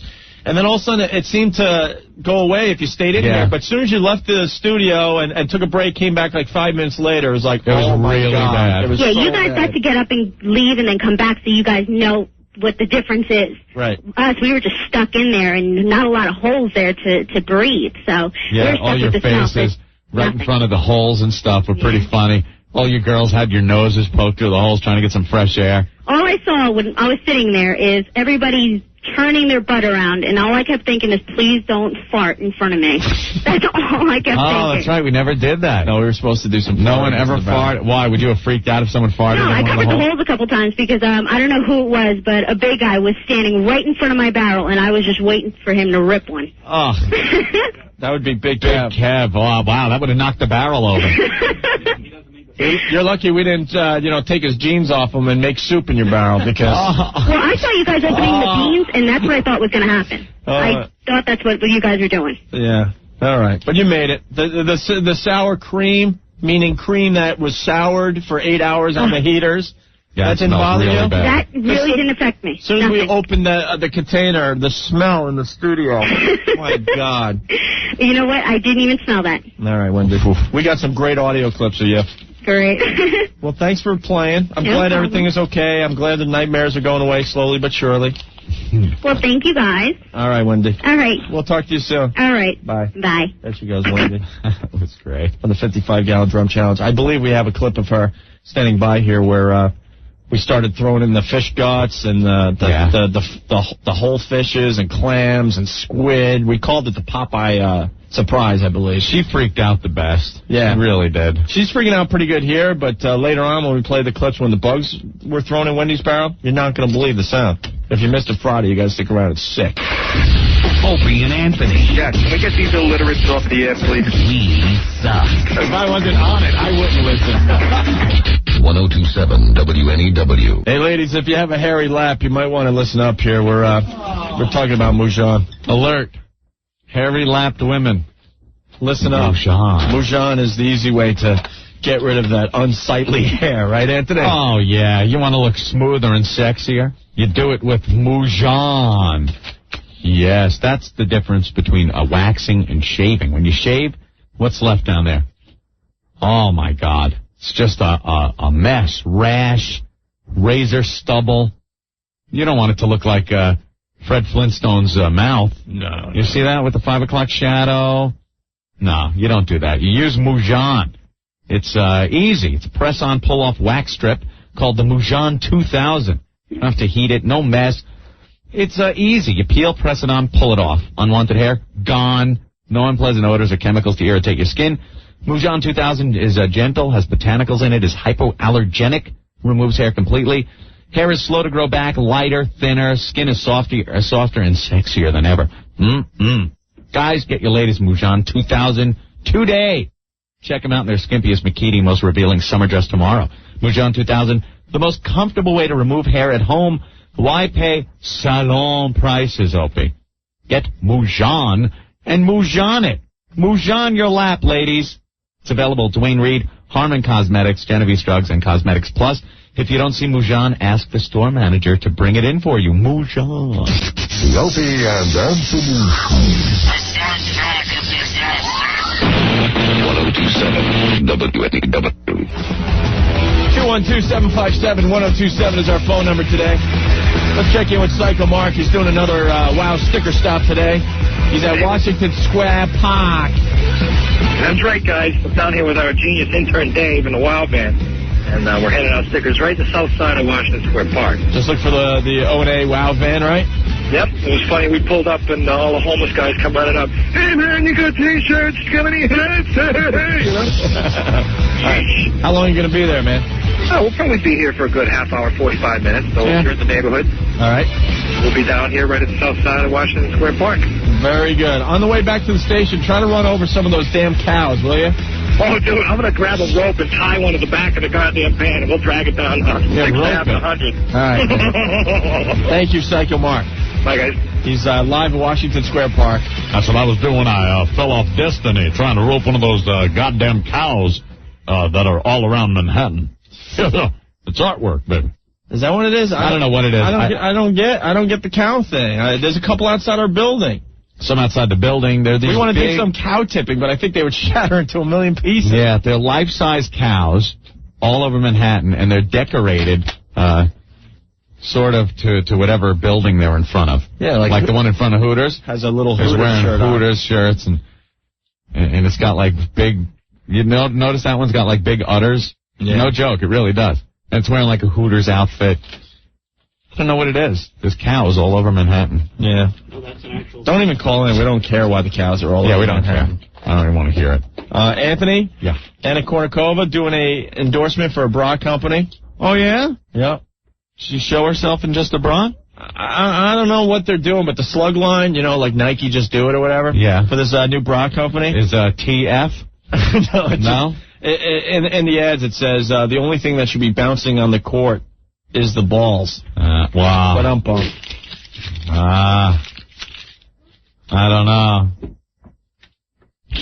And she's claiming her game is much better now that her boobies are tight to her body and not bouncing around on the court. Oh, really? She straps them down? Yeah. Like that, and she could play better? Yes. Well, what's Wimbledon coming up, I guess? Is that the one coming up? I know the U.S. Open's in September or late August. I usually don't care, but Anna's always pretty fun to watch. As long as she wears those skimpy little shorts or those skimpy little skirts. She tucks the ball in her underwear. You see that? She goes reaching down her panties for the ball. See the ball boy come running out and sniff the ball that time? I saw that. You're a twisted F, man. Rick, what's going on? Hey, what's up, Owen? What's going on, guys? How are you? I was in Chicago a couple of weeks ago on business. Yeah. And I saw those stupid cows up and down the street. I got so pissed off before I got on my plane, I grabbed a black magic marker, and like on 2 or 3 of them, I just started writing O&A, wow, like everywhere. Yeah. I think I left my mark on Chicago. I don't know. We were thinking of putting some WOW stickers on them, but...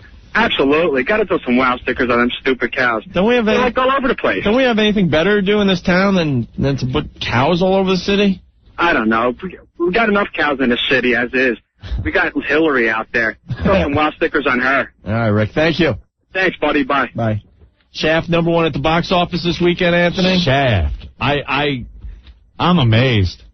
I'm amazed anyone was able to even watch the movie. Anybody have a problem at the movie theater to seeing Shaft? With the people yelling at the screen? Being loud? Anyone? Spaz? You saw it? Spaz saw Shaft. Right. Did you have a problem in the theater with people talking? No, but I was me and Erica were the only 2 white people in the theater.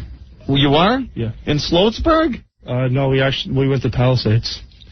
Right. And we were the only 2 in the theater, and the promos were all about African American movies too that are upcoming, and there's a lot of talking. Oh, really? Yeah. Like a lot of women saying, "There go my boy, there go my boy." Oh, really? Yeah. Wow, just like my problem that I had. So you were able to watch Shaft, though? Did they stop talking?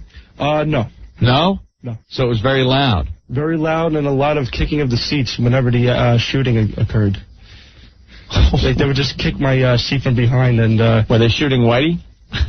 Yeah, there was a lot of that in the film. But was it a good film? I thought it was good. Yeah. It was more of a comedy than an action. How many brains do you give it? I don't have any to give. Spaz gives it three brains. Out of 4. Did you ever feel that you were in danger of losing your life at any moment? Yes, right before the beginning of the film, when I turned around to give this big, huge African-American an evil look for kicking my seat so many times. Oh, good move, Spaz. Yeah, and all Erica kept on telling me was, remember what Anthony went through. Right. You don't want to put him in battle mode. No. Very good. So then you just... you were quiet and they continued kicking your seat. Yeah, for the first half of the film, and the big fat woman in front of me just would not shut up. Yeah, kept yelling. Yeah, like, I would love Samuel L. Jackson to do this to me and do that to me. And, oh, boy. Why do you guys bother even going to those, just the movies in general on the weekend? Yeah, Shaft must have been a tough one to see, man. A lot of the brothers going to see Shaft, and, you know, I hate to perpetuate a stereotype, but they are very, very boisterous at the movie. It's very difficult to watch a movie with blacks or Hispanics in the movie theater. Billy, I'm going on record as saying. Billy, what's going on? Hey, guys, I saw Shaft this weekend. I had a real problem watching the movie. Yeah? Every time Samuel L. Jackson shot someone, they'd, get out of here! Oh, it was bad. It was bad, guys. All right, Billy. All right. Thank you. Yeah. Jesus. Got a Mark on line 11. Hey, Mark, what's going on? Hey, how you doing? Great. I saw it at the Palisade Center also, like Spaz did. Yeah? A little boisterous. Let's just leave it at that. Little loud? Just a little. Kind of hard seeing it? Oh, every time. It's like, ooh, like the girls were going, ooh, and all the guys were like, uh-huh. And over and over. Oh, boy. Was it a good movie, Mark? I couldn't tell. You know, I was more distracted than anything. Yeah, at some point, it's hard to pay attention to the movie when you're feeling that your life is in danger or you really can't listen to the movie. I'll tell you, in this case, I didn't feel so threatened as I did just annoyed. Yeah, it gets really annoying because you got to sit there. You can't say anything. Yeah, exactly. That's right. So you just sit and you spent your money, you wasted it. And my wife and I have an 8-month-old daughter, so we've seen, this is the first movie we've seen since the baby was born. Because my parents were up in Rockland, that's what we were doing there, and, we're like, hey, let's go see the movies, and then after that we were like, let's just rent from now on. Yeah, so, yeah. There you go. All right, thank you, Mark. Let's go to Barbie on line 3. Barbie, what's up? Hey, guys, how you doing? Hey. I just want to tell you, I went to go see it in Jersey, in Central Jersey over the weekend, Shaft on Friday. Wow. And let me tell you, we were like the only white people in the theater, and there was a brawl that started at the beginning of the theater, and there was some dude with a laser pointer, and then that guy almost started another brawl. The friggin' laser pointers. Every I other swear word to God. was, damn, he's fun, brother. Yeah. It's crazy. Yeah, the women go there and just, like, drool. They leave puddles in the seats. It's nuts. Butter my popcorn. I'm doing it myself, honey. He was fine. He's fine, yeah. And you're sitting there going, oh, jeez, what did he say? He's fine, but what did he just effing say? And us poor white folks who were just sitting there, like, terrified. Oh, you don't say a word. We just sat there. You don't say a word. Pathetic. You black people hold us hostage. I just want to go see a good movie. Yeah, exactly. Black people hold us hostage in the movie theater. It's amazing. We just got to shut up. Do you think the black people know? Do you think the black people know they got the power over Whitey? Yeah. When black people are acting up, we're just not brave enough to say anything. Another white. They know we're not going to say nothing. Oh, you'd be crazy to say something. Another white guy. Out of your effing mind. Yeah, they're gonna turn around and bust a cap in your ass, man. Another white guy acts up. You have no problem confronting him. Exactly. All right, thank you, Barbie. Thanks. Bye. Bye. You guys got the power over us. The power. Yeah. KB, what's going on? Anthony, you never heard that Chris Rock joke? What? There's a difference between black people and niggas, and black people hate niggas too. Well, I think you're right there. I think Chris Rock said that. Yeah. All right. I'm telling you, I hate going to the movies on the weekends myself because you go through the same thing. It doesn't matter if you're white, black, or Hispanic, bro. All right, pain in the ass. Thank you, KB. Later, bro. I just knew, like, going to see Shaft would be a little bit of a chore in my neighborhood. But you didn't want to go see Gone in 60 Seconds, Anthony? I'll probably go see that eventually. I don't know. I don't want to see I'll that. wait for rental, probably. Nick, what's going on? Yo, Gone in 60 Seconds is a white guy at the Valley Stream Theaters on Sunrise Highway. That's the deal. I mean, here's the theater. It's got a metal detector. You know, it's not just a question of the theater. I mean, without the race issue and all you bleeding hearts out there jumping on my man Anthony, it's crazy. You know, like they said, somebody once said the only thing white in that place was the movie screen. They put a metal detector in there for a reason. Do we need metal detectors at movie theaters? Movie theaters, Opie. My wife and I went there. My kid was born. Our first night out, we went out there, and it was like, somebody else. He's got a gun. Metal detector. The theater never leaves the ground. It never leaves the ground, yet you need a metal detector. Right, exactly. Thank you very much. Thanks for putting my life in jeopardy. All right, Nick, thank you. Thank you. Oh, shouldn't we be able to feel safe in movie theaters? No, you can't. And you dare not turn around and say anything. Because you will get your ass kicked. Not maybe. You turn around and go, excuse me, I'm really trying to watch this movie, and you're kind of being loud. Ooh. You're punched. Is this really a line from the movie? Mike from Huntington writes, in Shaft, in one scene, he pumps a shotgun and says, it's Giuliani time. Does that mean he likes the mayor? That's pretty funny. Phil from the city. Who's the man that can't get a cab? Shaft. Damn right. All right, let's go to James. James, you're next on NEW. Hey. Hey, James. Yeah, I went to the movies this weekend, too. Yeah. And I'm going out with a couple of my friends. We're going to see Gone in 60 Seconds. We're all pretty into cars. And we realized that this movie has no plot. All it is stealing cars. And that's what it was. It's one big car crash, car chase movie, right? Yeah. There was no plot whatsoever in this movie. All it was I'm going to steal 50 cars in one night. Yeah, what happened to Nicolas Cage's career, man? Yeah, we pretty much went down the toilet these past couple of years. That 8mm movie or whatever? Yeah. Oof. But when I'm there, I'm going 9:30, so all the other people from my school are, been there and gone. So I'm there with, like, the 20, 30-year-olds. So the four of us sit down, the movie starts, and 6 people walk in and go to the row in front of us. They finally sit down. Halfway through the movie, cell phone goes off. Oh. All right. They act like they're turning it off. 25 minutes later, rings again. I'm like, and this is right in front of me. Right in front of me. And then they start talking like, yo, I gotta go. All right. They turn the phone off. They have a 2-month-old baby.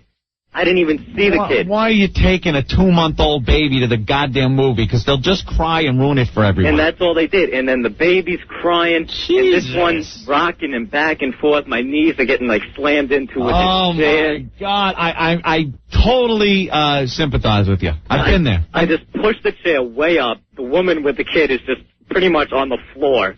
And I had my knees on the back of the chair for about 40 seconds. And you have to divvy up your time between paying attention to the movie and defending your ground. And you totally can't get into the movie. At that point, you just got to get your money back. Just leave. Yeah, it's not going to get any better. Then, different ways they were stealing the cars were like, the newer ways and unrealistic. And one of the people in this little group here, he's going like, oh, my God, I never tried that. I never tried that. He did not say that. It was an educational film. But it was quite a night there. That's funny. I want to hear from some of the brothers today, man. This discussion's always one-sided. I'll talk to you guys later. Where are the brothers today? Why do you have to speak up at a damn movie? We heard. When we talked about this last time, they called up and said, yeah, you're right. I can't even go to a movie. Mike, what's going on? Hey, what's going on, guys? You guys rule. I went to go see Shaft this weekend in Central Jersey, and it was a predominantly white theater. There was like 300 white people and one black person in there, and the black guy had kids with him. The kids were making all kinds of noise. So somebody says to the guy, why don't you take the kids outside? And the guy stands up, only black guy in the whole theater, and he goes, why don't you take the goddamn kid outside? The movie theater went silent. Nobody said anything. Oh, boy. I couldn't believe it. What a bunch of bitches we are. Whitey in general, we are bitches. Yeah. We're scared of the black guys when they speak up, man. Now that white guy speaks up, I have no problem confronting them. Yeah. Yeah, one more thing, Anthony. Yeah. Were you upset that there was pornography in your girlfriend's Barney book? Barney. That's an old story. That's funny. Yeah. All right, Mike. All right, guys, take it easy. Bye. Let's go to Matt. Oh, boy. Hey, Matt, what's up? How you doing, guys? Great. I went to the movies this weekend. I saw a Jim Carrey sneak preview. Mm-hmm. Yeah, I was just watching the movie with my girlfriend, and out of nowhere, I see Anna Kournikova. She's in the movie? That little cameo. A quick cameo. Not bad. I was like, oh, my God. She's like, what? I was like, nothing. All right, so what's the deal, man? Me, Myself, and Irene. Good, bad? Yeah, it definitely made me laugh. Oh, good. I can't wait to see that movie. Yeah, it's one of his better ones. All right, Matt, thank you. All right, guys, have fun. We will. We always do. Yeah, this is hit the paper today. Actor-comedian Jim Carrey's latest role is anything but a laughing matter to one organization. Oh, no. Somebody's upset. Now they're going to try to get PC with the goddamn movies. I'm so sick of this crap. What organization could be pissed off? Me, Myself, and Irene and 20th Century Fox are coming under fire from the National Mental Health Association for apparently grossly mischaracterizing and making fun of people with schizophrenia. What, you gotta be accurate in a comedy movie? Don't you love that? It's a comedy movie about somebody with some kind of schizophrenia, and since it's not medically accurate, they're upset? They're upset. Oh, yeah. Because that's what people want to see. They want to go there and see an accurate movie. In the movie, Carrey plays a state trooper whose multiple personalities come together as a woman named Irene. The National Mental Health Association points out that schizophrenia isn't linked to split or multiple personalities. It is an illness that impairs a person's ability to think clearly and relate to others. The association contends the movie tagline, from gentle to mental. Yeah, that's pretty funny. Level now, turn off. Equates mental illness with violent behavior. A recent study by the association found a majority of Americans felt that depictions of people with mental illness in the entertainment industry tend to be negative. Well, why would...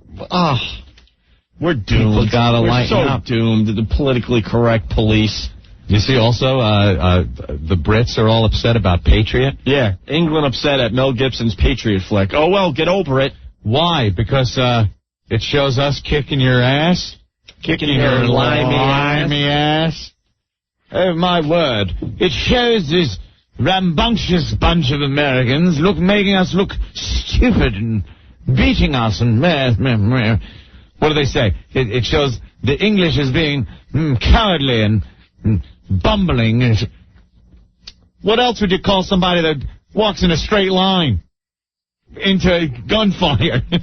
No wonder you lost, you big dopes. They're dressed in these suits, walking in a straight line. We're all in red. We're all there in the bushes, just waiting. No, it's even worse than that. They're in a straight line. Who's the guy that's playing the fife? And the front drum. row. Yes. And the drums in the front row. Keep it up, then. Play the fife and the drum, won't you, then? How stupid do you got to be to, first of all, be in the front row playing a goddamn fife? Hold steady, play your fife. Heading toward the enemy.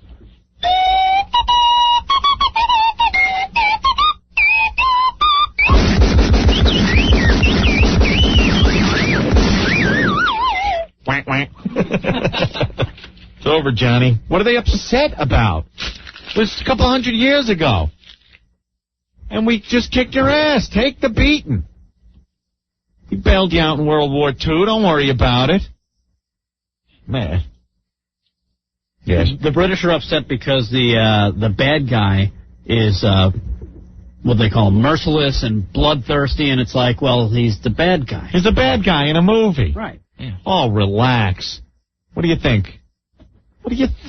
By definition of bad guy, he would be merciless and ruthless and bloodthirsty. Of course. Hey, do we have some clips from the mental association about the Jim Carrey flick? Brits pissed because they're portrayed as evil. In an unrelated note, 450 British soccer fans arrested this weekend in Belgium for getting into a drunken riot. Yeah. All right, let's play the clip from the mental association. They have a problem with me, myself, and Irene. All right. I haven't seen the movie, but whenever the public is given information, I think, that makes light of mental disorders or makes a joke out of it, it perpetuates stigma. Cheddar! Cheddar! I hate people who talk about something they haven't even seen. Yeah. It's the stigma. What? As a mental patient? Give me another clip. Making light of the real problems that people have and their pain and their struggle is another just in poor taste. Shut up. Their pain and struggle. It's a joke, isn't it? Jesus Christ. What's wrong with these people? Because the public takes a word like schizo and generalizes it to a lot of negative things. And what that does is that increases stigma for people with a mental illness. They're considered dangerous. They're considered crazy. It really is not scientifically based, and that's a real concern for us. Yeah, schizos aren't dangerous? Hello? Right here in this fine city of ours, that loser that pushed that poor lady in front of the subway. Yeah. What was that guy diagnosis? Schizo. How about the guy that beat the woman over the head with the brick? Schizo. I'm sure all schizos aren't dangerous. But my God. Yeah. Yeah, the odds. Just look at the odds. The odds are pretty good. You're a schizo. You're doing some pretty crazy things. Yeah. I'm sure there are plenty of nice schizos in the city. I have some friends that are schizos. I think they're stereotyping schizos, but the majority of schizos are schizo. A black guy wants to set the record straight on why they speak up in the movie theater. All right. Hey, Wes, what's up? Hey, what's up, man? Listen, it's like an event when we go to the movies. It's like when you guys go to the football game and tailgate. We go there it's just for the atmosphere. Don't you understand, my brother, that we are trying to watch the goddamn movie?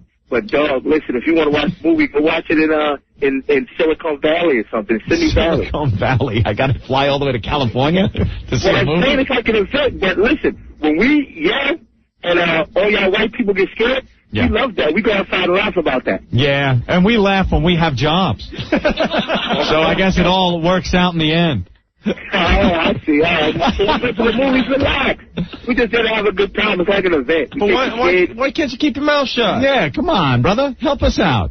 Help out a cracker. Okay, I can't call it. But to go to the movies and be quiet, it's like when you see something exciting, you got to slap your man, find like, oh, man, you saw that? Yeah, because they do. They're like convulsing like a King Gimp in the seat. Like when a scene happens, they're like, oh, man! Wow, man! And like their arms and legs are flailing like King Gimp. And then the best thing, man, is the rocking chair. That was the best thing invented for the movie. Oh, my God, the rocking chair. Because now that rocking action, when you laugh, you're going to rock back. And I swear to God. That weird laugh, too, that. Okay? Yeah. Yeah, it looks like waves going over AstroTurf when they start rocking in the chairs. In my hood, I'm the only black guy that listens to you guys, man, but you guys rule. You guys all right. We got a lot of African Americans. A lot of the brothers. I never got wild. I don't like that African American thing, goddammit. What if you're Jamaican? For God's sake. You're Jamaican. Just because somebody's black, they're African American, that doesn't make any sense. What if you're from Canada, for God's sake? American. What if a black guy's from Canada and he's down here? What if he's from Canada, he comes down, and he's described as an African American? Right. It makes no effing sense. Because he's black? No, he's a black guy. We're white guys. Are actually black. So black is not really... Like well, then come up with a hue we can all agree on, because African American isn't right. It's not appropriate. It doesn't work. I thought we all had it figured out when we used the word colored. I thought it was pretty good. Well, it made more sense than calling a guy a black guy. Actually, that is in the NAACP. If you think about it, color, the C it stands for color. Makes a little more sense than calling a guy that's light skin, like light brown black. At least you're saying color. He don't want to be called black. He's light brown. Well, what do you want to be called? Because African American, you got to agree, it doesn't fit. The guy's from Canada. He's down here visiting. Hello, how you doing? Hey, you're an African American. I am not. I'm a Canadian. So he's then, still from really North America, so it's like... okay, then he's from England. Comes over. He's described as an African... What if a guy from England comes over? No one knows he's from England, and he gets lost. And they describe in the paper, the missing man is described as an African American male. That isn't true. Well, to you people, we're all the same thing anyway. You know the joke you guys say. What do you call a black rocket scientist? What? Nigga. Oh, God damn. That's. Hey, I never heard that one. That's you never heard that? No. Yeah, no. Man, you got to get out more, man. Heard 1,000 times. Yeah, well, listen, I made up that joke. First thing with the screaming and the fire engine, and then I had me died, almost crashed my car laughing at that. What thing? With the Britney Spears music, with the fire engine and the women screaming. Oh, yeah, that was pretty funny, yeah. Man, it had me crying. Right on, man. But yo, man, you guys suck. All right, cool. All right, later. Hey. Quiet down in the movies. Damn it. It's an event, Opie, that's why. And the rocking chairs now, you've been in the newer movie theater where the chairs are really nice and they're spring-loaded and they rock? I swear to God, I'm waiting to see flying catapulted black people in these spring-loaded chairs because they just start... I swear to you, it looked like King Gimp when he won the Oscar. Like when Shaft shoots up some people or something. Whoa! Whoa! Whoa! They're high-fiving, they're slapping, the seats are rocking. It's insane. I just hope the afro doesn't come back. I want to see the screen. Take a hedge clipper with you. Just cut a little U. You can sing. Lou, what's going on? Hey, man. Are you black too, yo? Yeah. I live in a good white neighborhood, and you know how the white people in my neighborhood try to keep us out of the movie theaters? Yeah. They burn crosses in front of the movie theaters. No. Yeah, I think that's what you guys should do before you go to see the movie. Look at you. Burn a couple of crosses. Yeah, because that's what we're talking about. No one's ever heard of anything like we're talking about. No, I know. So a lot of black people are allowed, and they should be dealt with, But what's the most confusing day in Harlem? You're not black. Only black people allowed to tell black jokes today. Yeah. I know you're white. You're lying. Call black shady people? What? That's what Tom says on line 4. All right, we should take a break. Psycho Mark's getting paranoid. Oh, no. Psycho Mark at Washington Square Park handing out WOW stickers for a little longer. Psycho Mark. Dude, you guys are going to get me killed. There's black people are walking by, and you guys are going colored and afro and all that stuff. These people are looking at the van like they're going to, set it on fire. These people? You should be ashamed of yourself. You're just paranoid because you're stoned. You know what pot does? It makes you all paranoid. How much did you buy so far down there at the bar? A couple keys. Yeah, I don't doubt it. I got poundage in the van now. All right, get out of here. Hey, we got Ziggy down here. He's helping us hand out stickers. How's his face? Oh, his face. I heard he got beat up. Is Ziggy really down there? Yeah, he's right here. Where the hell did he go? He was just here a second ago. Ziggy for the homeless shopping spree. Dude, if you get Ziggy, we got to get him on the air. Yeah, I'll call you right back. I'll call you after the break. All right, man. Bye. Ziggy from the homeless shopping spree. There's Psycho Mark, Washington Square Park. Everyone down at Washington Square Park, we want to say hello to you. No matter if you're white, Asian, Puerto Rican, or those colored people. Say hi to Psycho Mark, representative of us, Opie and Anthony. Radio station for everyone. Doesn't matter. Come, oh ye Negroes, and get bumper stickers from Psycho Mark in Washington Square Park. I know, he's fumbling, trying to turn down the speakers. He's just fumbling for the keys to try to start the van. Kevin, what's going on? Yeah, man, I just want to let y'all know why black people act up all the time. Whenever you see a black person trying to scare y'all, this is the reason why. It's because the cops are always getting on them. Oh, yeah? So they can't do anything to the cops. So what they do is, it's like if you got a little brother, you just take it out on a little brother. So white guys are black people's little brother. So it's like we're taking the brunt because of the cops? That's right. Oh. It's like this is society. It's right. just coming at you. That's what it is. So all the frustration that they got, they just take it out on y'all.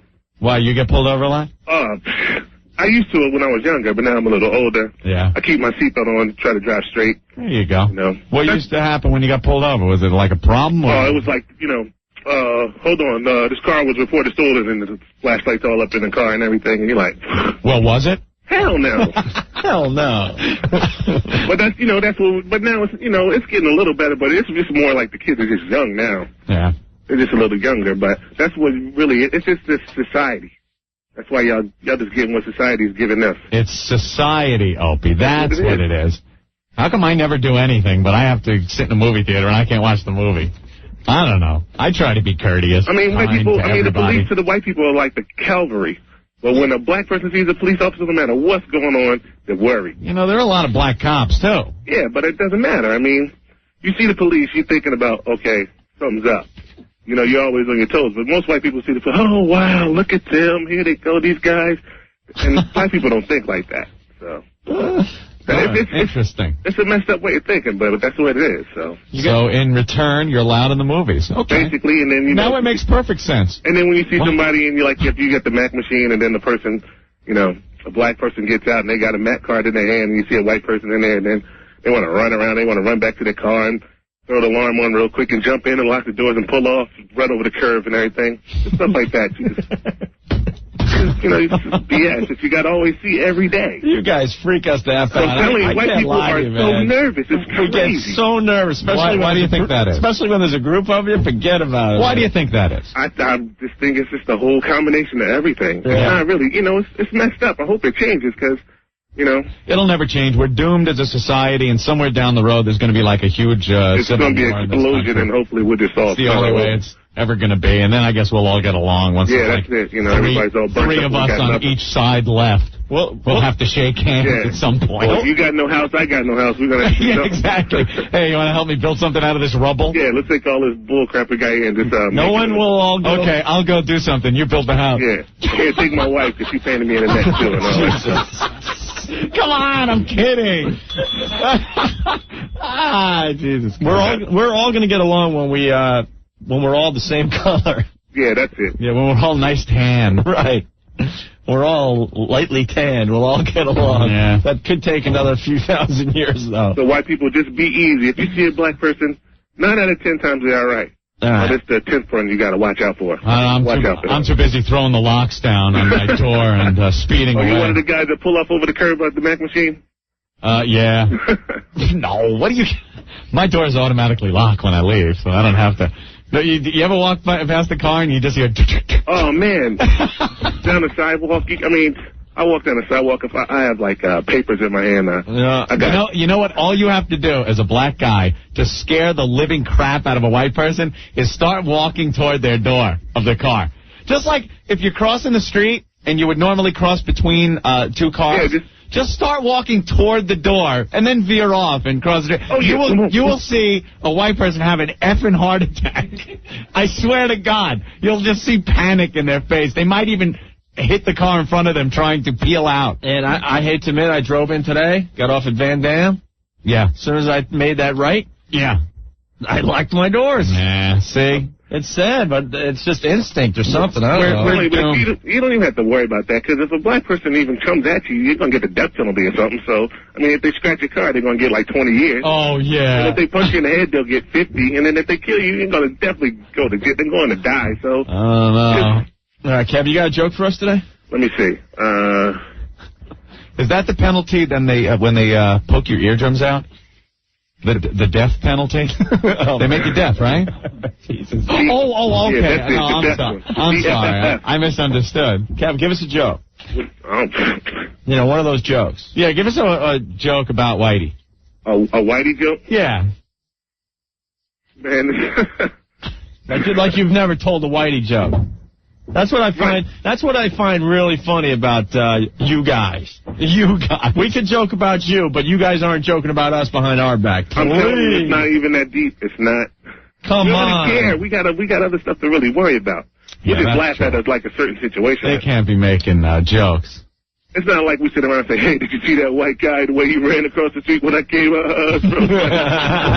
Why'd the white man cross the road? To go to his job. God damn, that's funny. Nah, see, that's a stereotype. Yeah, that's what, we'll get better, I hope, but, No, not in our lifetime, my friend. But, we're doomed as a nation. Yeah, probably. Hey, Kev, you're all right, man. Yeah, y'all guys are all right, too, man. I listen to y'all every day. So, like I say, white people just be easy. It's a lot of good people out there. Well, just shut up in the movie theaters. Well, I don't know about all that. You're not going to get that. You better off You guys need to speak up a little more on the show. Well, it's hard to get through, especially with... we like hearing the other side. It's hard to get through, especially with Spaz. Starts talking like he's jive. Yeah. Yeah, especially with Spaz on the other line, Mr. KKK himself. You can forget it. Kev, yeah, he won't put you through. Kev, teach me some black slang. I need some black slang? Yeah, I need some new stuff, because I wore out the other stuff. Something good and hip and in. All right, some new stuff. Damn, you got me clowning already. All right. Something that's sweet now, instead of saying sweet or fresh, you just say it's hot. It's hot? Came back to hot again? Yeah, it's hot. It's blazing. Whitey had that a few years ago. You just took it. They never had it. No, we got hot. Man, that's neat, man. Neat. Terrific, man. It's all right, dude. That's really funny. I need something new, man. Matter of fact, the book I'm reading on the train these days? What? I swear to God, I want to be black so bad. I don't know why. I'm reading. You only work 4 hours a day as it is, Opie. Oh, come on. Why can't I just joke? We're having fun. I'm reading Pimp on the train. Pimp? Yeah. Mike DiNicola gave me this book for my birthday, Pimp. And it's about pimps? Yeah. And being a pimp? Yeah. And there's a lot of slang in there. There's one where they go, "Man, you're sleeping."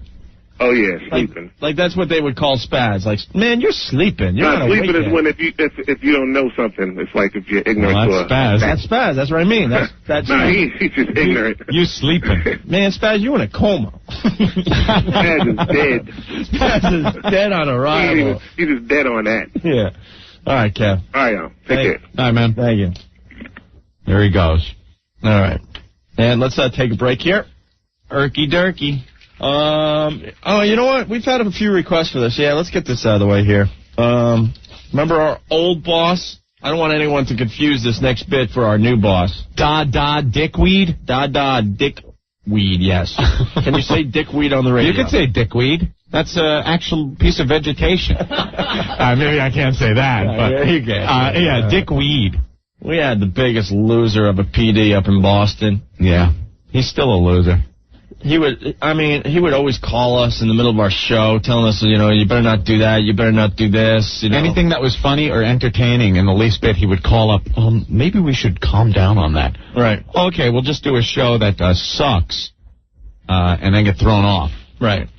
So there's a famous bit from the O&A archives called Da Dave. It's our old boss calling us in the middle of us just having this break on, I don't know, gay people, or I forgot. It was the old Volkswagen commercial. Oh, yeah, that's with what the two gay guys driving in the Volkswagen. Da. Remember that one? Right. And we were goofing on it, and he thought we were being a little insensitive to the gay issues, and thought we should stop it. Well, we went on the radio and said that, that it was a gay couple.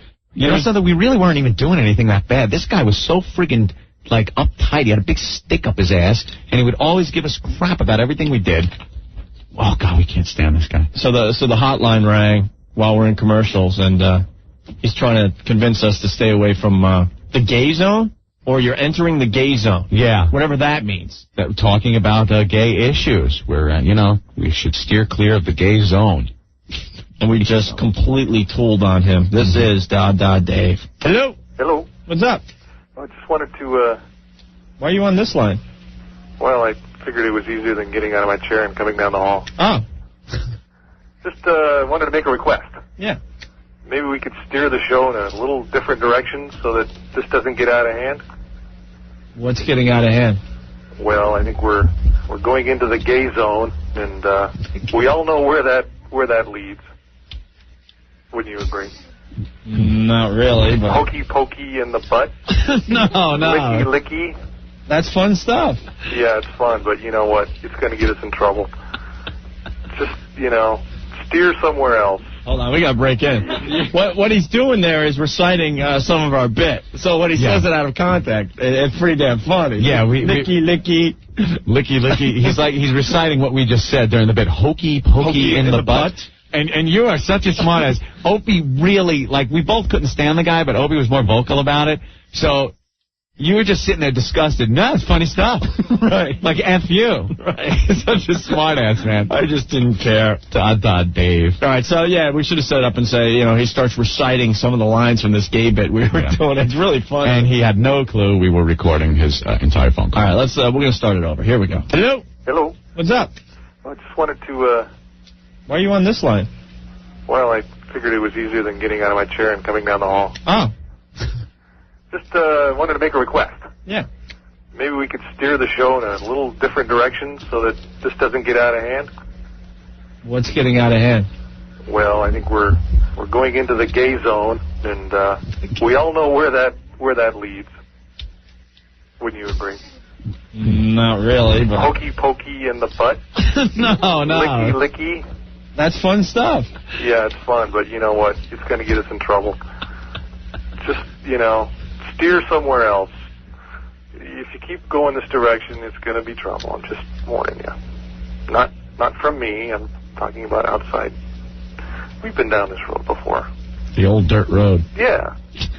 Just giving you a little heads up here. All right. Okay. Head. See you. Hello. Going into the gay zone. We're going into the gay zone. We're going into the gay zone. Wanted to, hokey pokey in the butt. Yeah, hokey pokey in the butt. Oh. Gay zone. Hokey pokey in the butt. Yeah, hokey pokey in the butt. Oh. Licky. The old dirt road. Yeah, licky. The old dirt road. Licky. The old dirt road. Hokey pokey in the butt. It's fun. Going into the gay zone. Yeah, going into the gay zone. Not really. Going into the gay zone. Wanted to, hokey pokey in the butt. Yeah, hokey pokey in the butt. Yeah, gay zone. Hokey pokey in the butt. Hokey pokey in the butt. Licky. Hokey pokey in the butt. Yeah, licky. Yeah, it's fun. Licky. Yeah, it's fun. Hokey pokey in the butt. Not really. Don't go to CNN for dick jokes. Don't come here for the news. To an Opie and Anthony show. I like it when this show is dirty. 102.7 WNEW. Anthony? Yes. Stacker 2, the world's strongest fat burner. Opie's eating. So, see, if I was a big fat pig and I was eating between meals, I would be having a problem here, and I might have to listen to this commercial. Yeah, see, if you took Stacker 2, you wouldn't even want to eat that. No, I know. You'd be completely satisfied. You wouldn't feel hungry during the day. And that's just one of the many things Stacker 2 does. I believe there are thousands of things Stacker 2 does. I'll just name 3 of them. It, World's Strongest Fat Burner. And, gives you a boost of energy. And it cuts down on those nasty cravings to snack during the day. All adds up to losing weight. It builds lean muscle, helps you out. Helps you lose the weight. You'll feel the effects of just one Stacker 2 fat-burning capsule within 45 minutes. Or your money back. Eat what you want. Lose the weight. No more midday cravings. Stacker 2 takes care of all of that. Come on. What do you want? The weather's getting warmer. You're shedding the clothes, and you're still a fatty. Lose the weight with Stacker 2. Give them a call, 1-800-LITELINE, Lightline, 1-800-Lightline, or stop in on the website, www.stacker22.com. Stacker 2, the world's strongest fat burner. Our listeners have proven it works. Powered by Opie and Anthony, owned by Infinity Broadcasting. This is 102.7 WNEW, New York. 212-757-1027. Cap gun book. Yeah, no, he broke that the other day. What happened? I don't know. A lot of people have comments about the 55-gallon drum challenge, Anthony. On line 11 is Doug, who's having nightmares over the show. Doug, what's going on? Hey guys. Oh, you're 12. No, I'm 15. Oh, 15? Yeah. What happened to the voice? Didn't quite change over yet, huh? You got hair on the sack yet? Yeah, Friday night. Friday night I had a nightmare that I was in one of the drums. Oh, yeah? Yeah. And a priest was molesting you? No.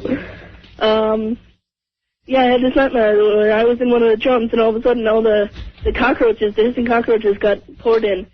And they were crawling all over me. Really? Yeah, my brother Andrew, he told me that I woke up and I was screaming that they were all over me. Interesting. Great, okay. Good luck with that voice. Thanks. When it's time to change. She's probably got friends, you got friends that, talk like this and stuff. Hey, what's up? Are you the last one to change in your class? No. Does your voice crack yet? No, it's just I'm sick, so my voice doesn't sound right. Do you get that funny feeling during English class? Do you have that one, that one hair sprouting from your chin? No, it doesn't sound like you've got anything like that going on. Do people, when you answer the phone, think you're a girl? No. Yeah, they do. No, they don't. No? No. All right. Well, thanks, Doug. Thanks. Thanks for listening. Thanks. Got your WOW sticker on your locker?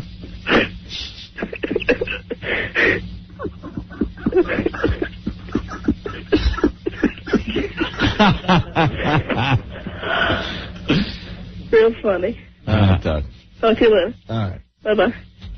Why don't we talk to one of the contestants from the 55-gallon drum challenge, Anthony? We've heard from Tabitha so far and Wendy. Yes. And now we're talking to Kate. Kate, how are you today? Hey, guys, good. How about you? Sorry to make you wait so long. That's all right. All right. I'm doing much better than I was Friday. Yeah? I got to say, you girls were very freaked out. Yeah. After the show on Friday. We had to go off the air, but it started, settling in what you were through. Yeah. So, how was your weekend? It was good. Actually, Friday night, I think I was still in shock. I just, passed out because my joints were so achy from being in that drum for so long. I was like, my knees. Yeah. Kate, by the way, was one of the two girls to get out of the drum before. Yeah, before the end. And thank God I did. Oh, my God. The hissing cockroaches, no way. Yeah. No way. Now, what got to you? Was it the crickets jumping all over your body or the mealworms? I forget now. It was the worms. I saw them above me before they were going to put them in, and I was like, that's it, because I couldn't see. Yeah. Now, what was the worst part about being in the drum Friday? The chum. The chum? That was the most disgusting, most heinous smell. I can't believe. Does the studio still smell? No. No, the cops came in and laid that stuff down. It was pretty good. They laid the stuff down that they put on, bodies that are... Yeah. Oh, okay. They put it on dead bodies?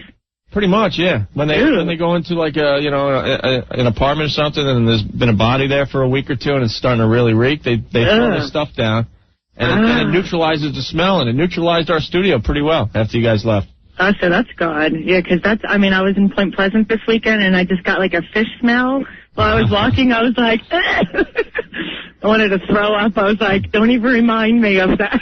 Memories. Yeah. Oh, never again, that's for sure. I'm so glad one of you have finally admitted that the fish chum was the worst thing, because that was just, I mean, they took the lid off the fish chum and we were losing it. Yeah, I felt so bad, and Rick got sick, right? Yeah.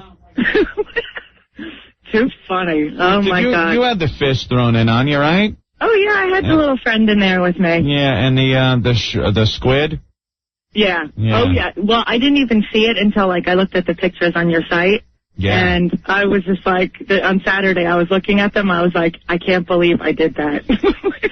But you're glad you didn't get the bugs, though, right? Oh, God. Yeah. I mean, especially the hissing cockroaches. Man. Those things they're like animals. Let me tell you something. Like animals. No, let me tell you something. I mean, we had 30 or 40 guys hanging out, checking out the show Friday, and a lot of the guys were freaked out just checking them out while they were still in the container.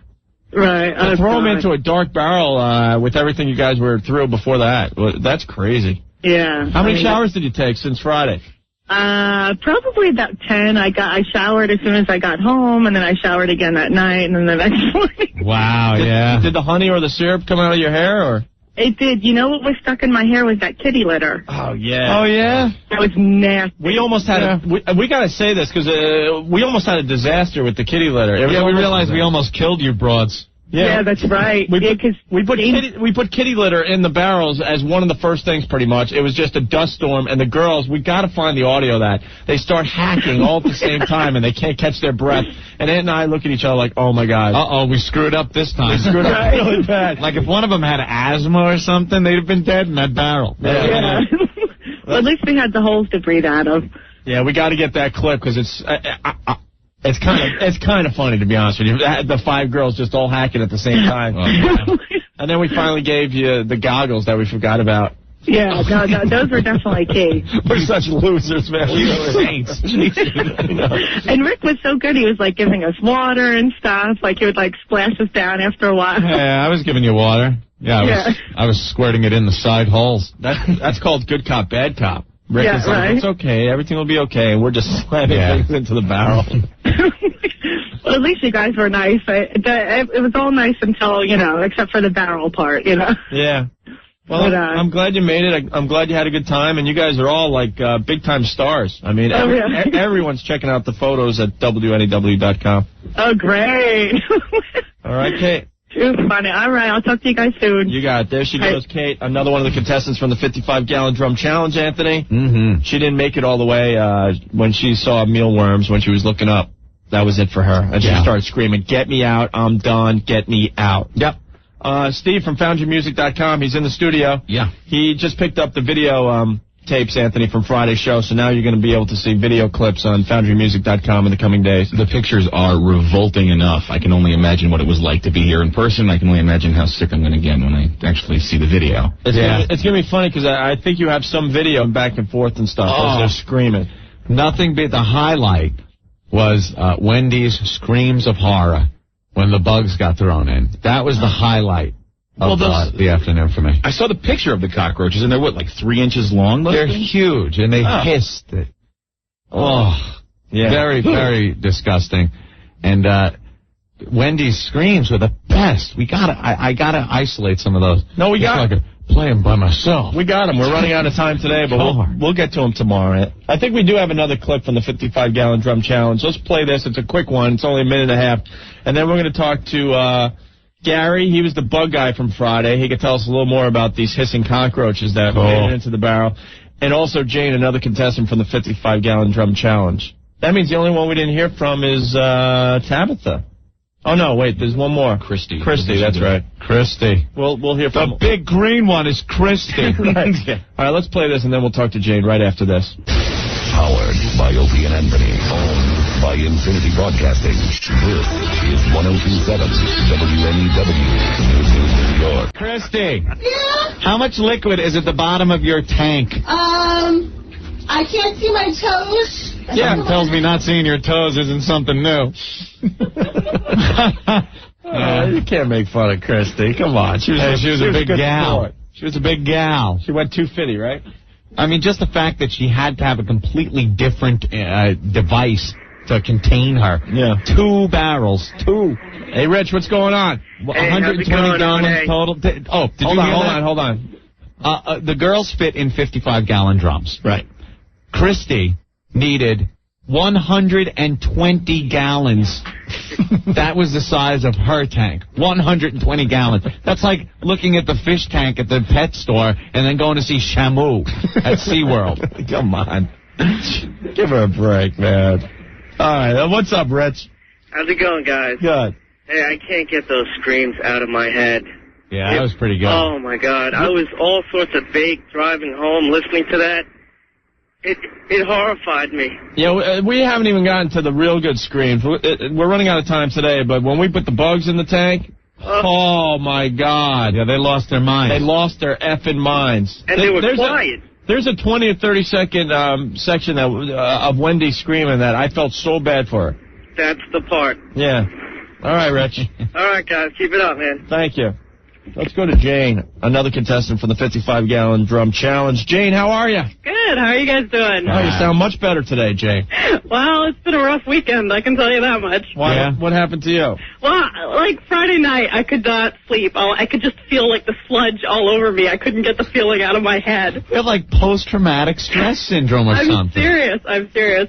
And I had like these weird patches on my face. They looked almost like chemical burns or something. Yeah, well, we were throwing hydrochloric acid in the tank, unbeknownst to you. And I'm so stiff. You girls all signed the releases, right? Yeah. What kind of burns on your face? I don't know. They were just like red, like patches on my face. Probably from the Worcestershire sauce. Yeah. Oh, that killed me. Maybe that was it. That killed me. That got in my eyes. I couldn't see. Everything was all blurry for. Or maybe the killer bees. Yeah, those two. Is the smell off your body yet? I think so. How many showers, Jane? Well, showers are how many hair washings, because each shower had about 3 shampoos. Oh, yeah? Yeah. And you just stood under the running water? That's right. Lather up more and more. At the bottom of the tub, crying? That's Nothing right. like that? Yeah. Oh, man. But, Jane, you made it to the end. I did. You made it through the hissing cockroaches. Well, see, you guys did that wrong. You should have showed that to us before you put it in, because I didn't know what it was when it went in until afterwards. Ooh, something to think about for the next challenge. That's right. Like, the mental would be, much worse to see it beforehand and know it was coming. Yeah, because they were disturbing. Did you have anything lodged in your junk? Lodged in my junk? Yeah. I don't think so, no. Are you sure? Don't lie. There wasn't a mealworm that worked its way in there? Unless it's still in there. I haven't seen anything like that. Want to go fishing? But, yeah, I was actually really worried. I actually went and got, prescription filled before I did this because I was so worried I was going to get some kind of weird infection down there. Yeah, well. So what was the worst for you, Jane? The worst? Yeah. Well, there were so many bad things. So many bad moments. The Worcester sauce was really bad because that burned. Yeah, I thought that was going to be bad. The guys who brought the stuff in with, the rotten yogurt and the Tabasco stuff and sauce. Yeah, that was the listeners that came in. Yeah, that stuff was pretty bad. The crickets were horrible. They really did hurt. See, a lot of the girls were saying that they hurt. Now, did you ever pick up a cricket outside? Just their legs have, those spiny little things on them. Yeah. And when they walk on you, it feels like they're biting you. And I think in the confines of a dark, dank, stinky drum, it probably feels a lot worse, I mean, it wasn't like you just dumped in 10 crickets either. We were covered in crickets. Any exposed skin had a cricket on. I just got the heebie-jeebies. There were hundreds of crickets in each barrel. They're going to start multiplying all over this station. God, we're going to start seeing cockroaches in another week or two everywhere. You know what's strange? If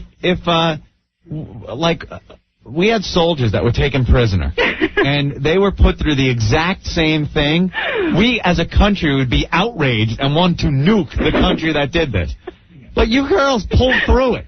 It amazes me. I think I would have lost my mind and been sitting in my own feces. Yeah, I give you guys a lot of credit for that. Yeah, well, I mean, I wasn't even doing it for the money. I just wanted to see if I could do it.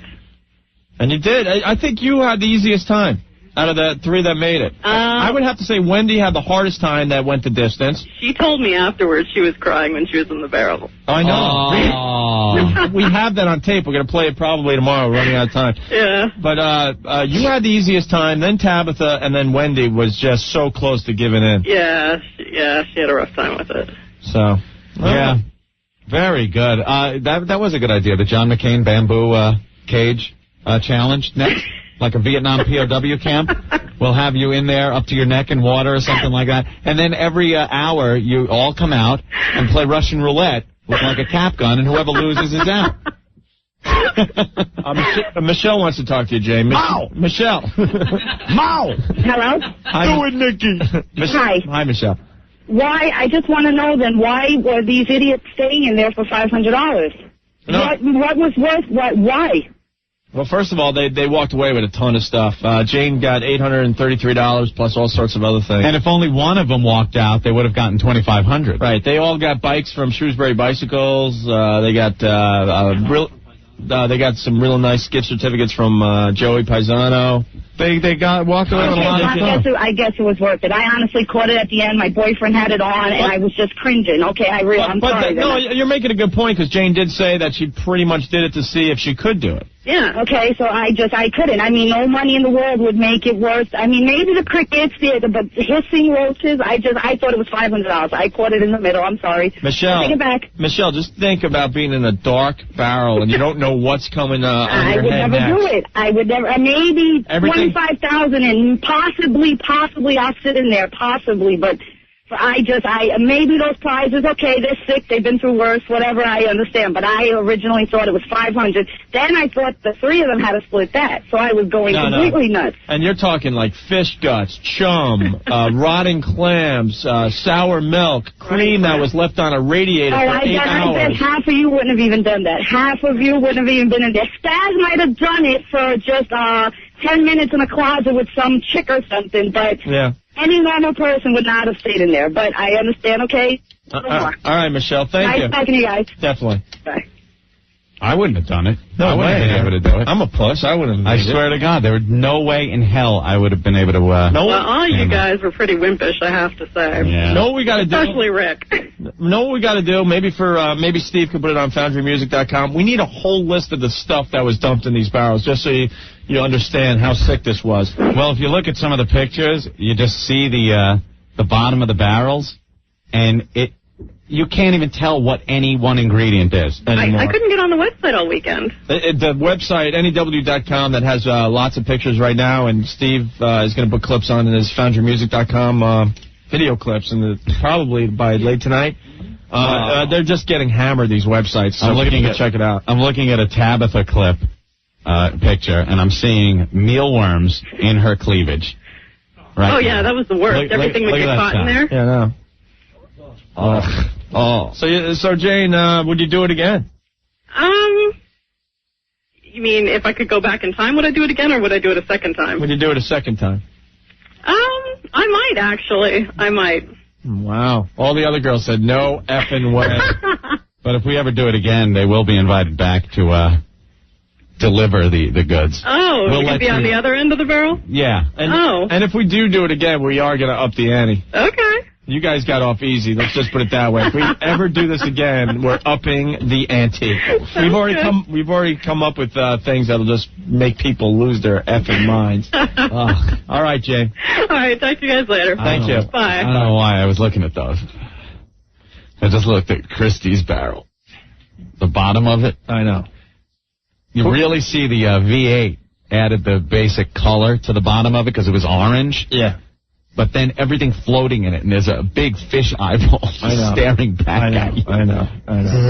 All right, let's take a break. The Bug Guy's on the line from Friday's show. I think we might be able to play one more clip from the 55-gallon drum challenge before we get out of here as well, okay? Okay, terrific.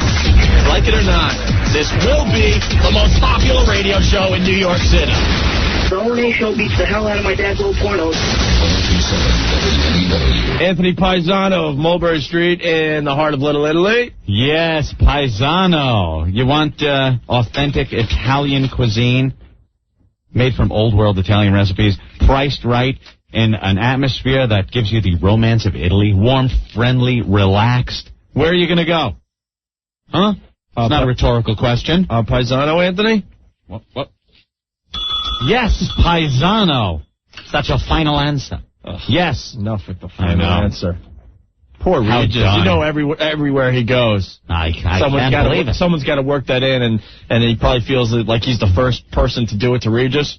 Regis, is that your final answer? Shut up already. I'll pull a gun out and shoot you dead. Final answer. Suck it. Poor guy.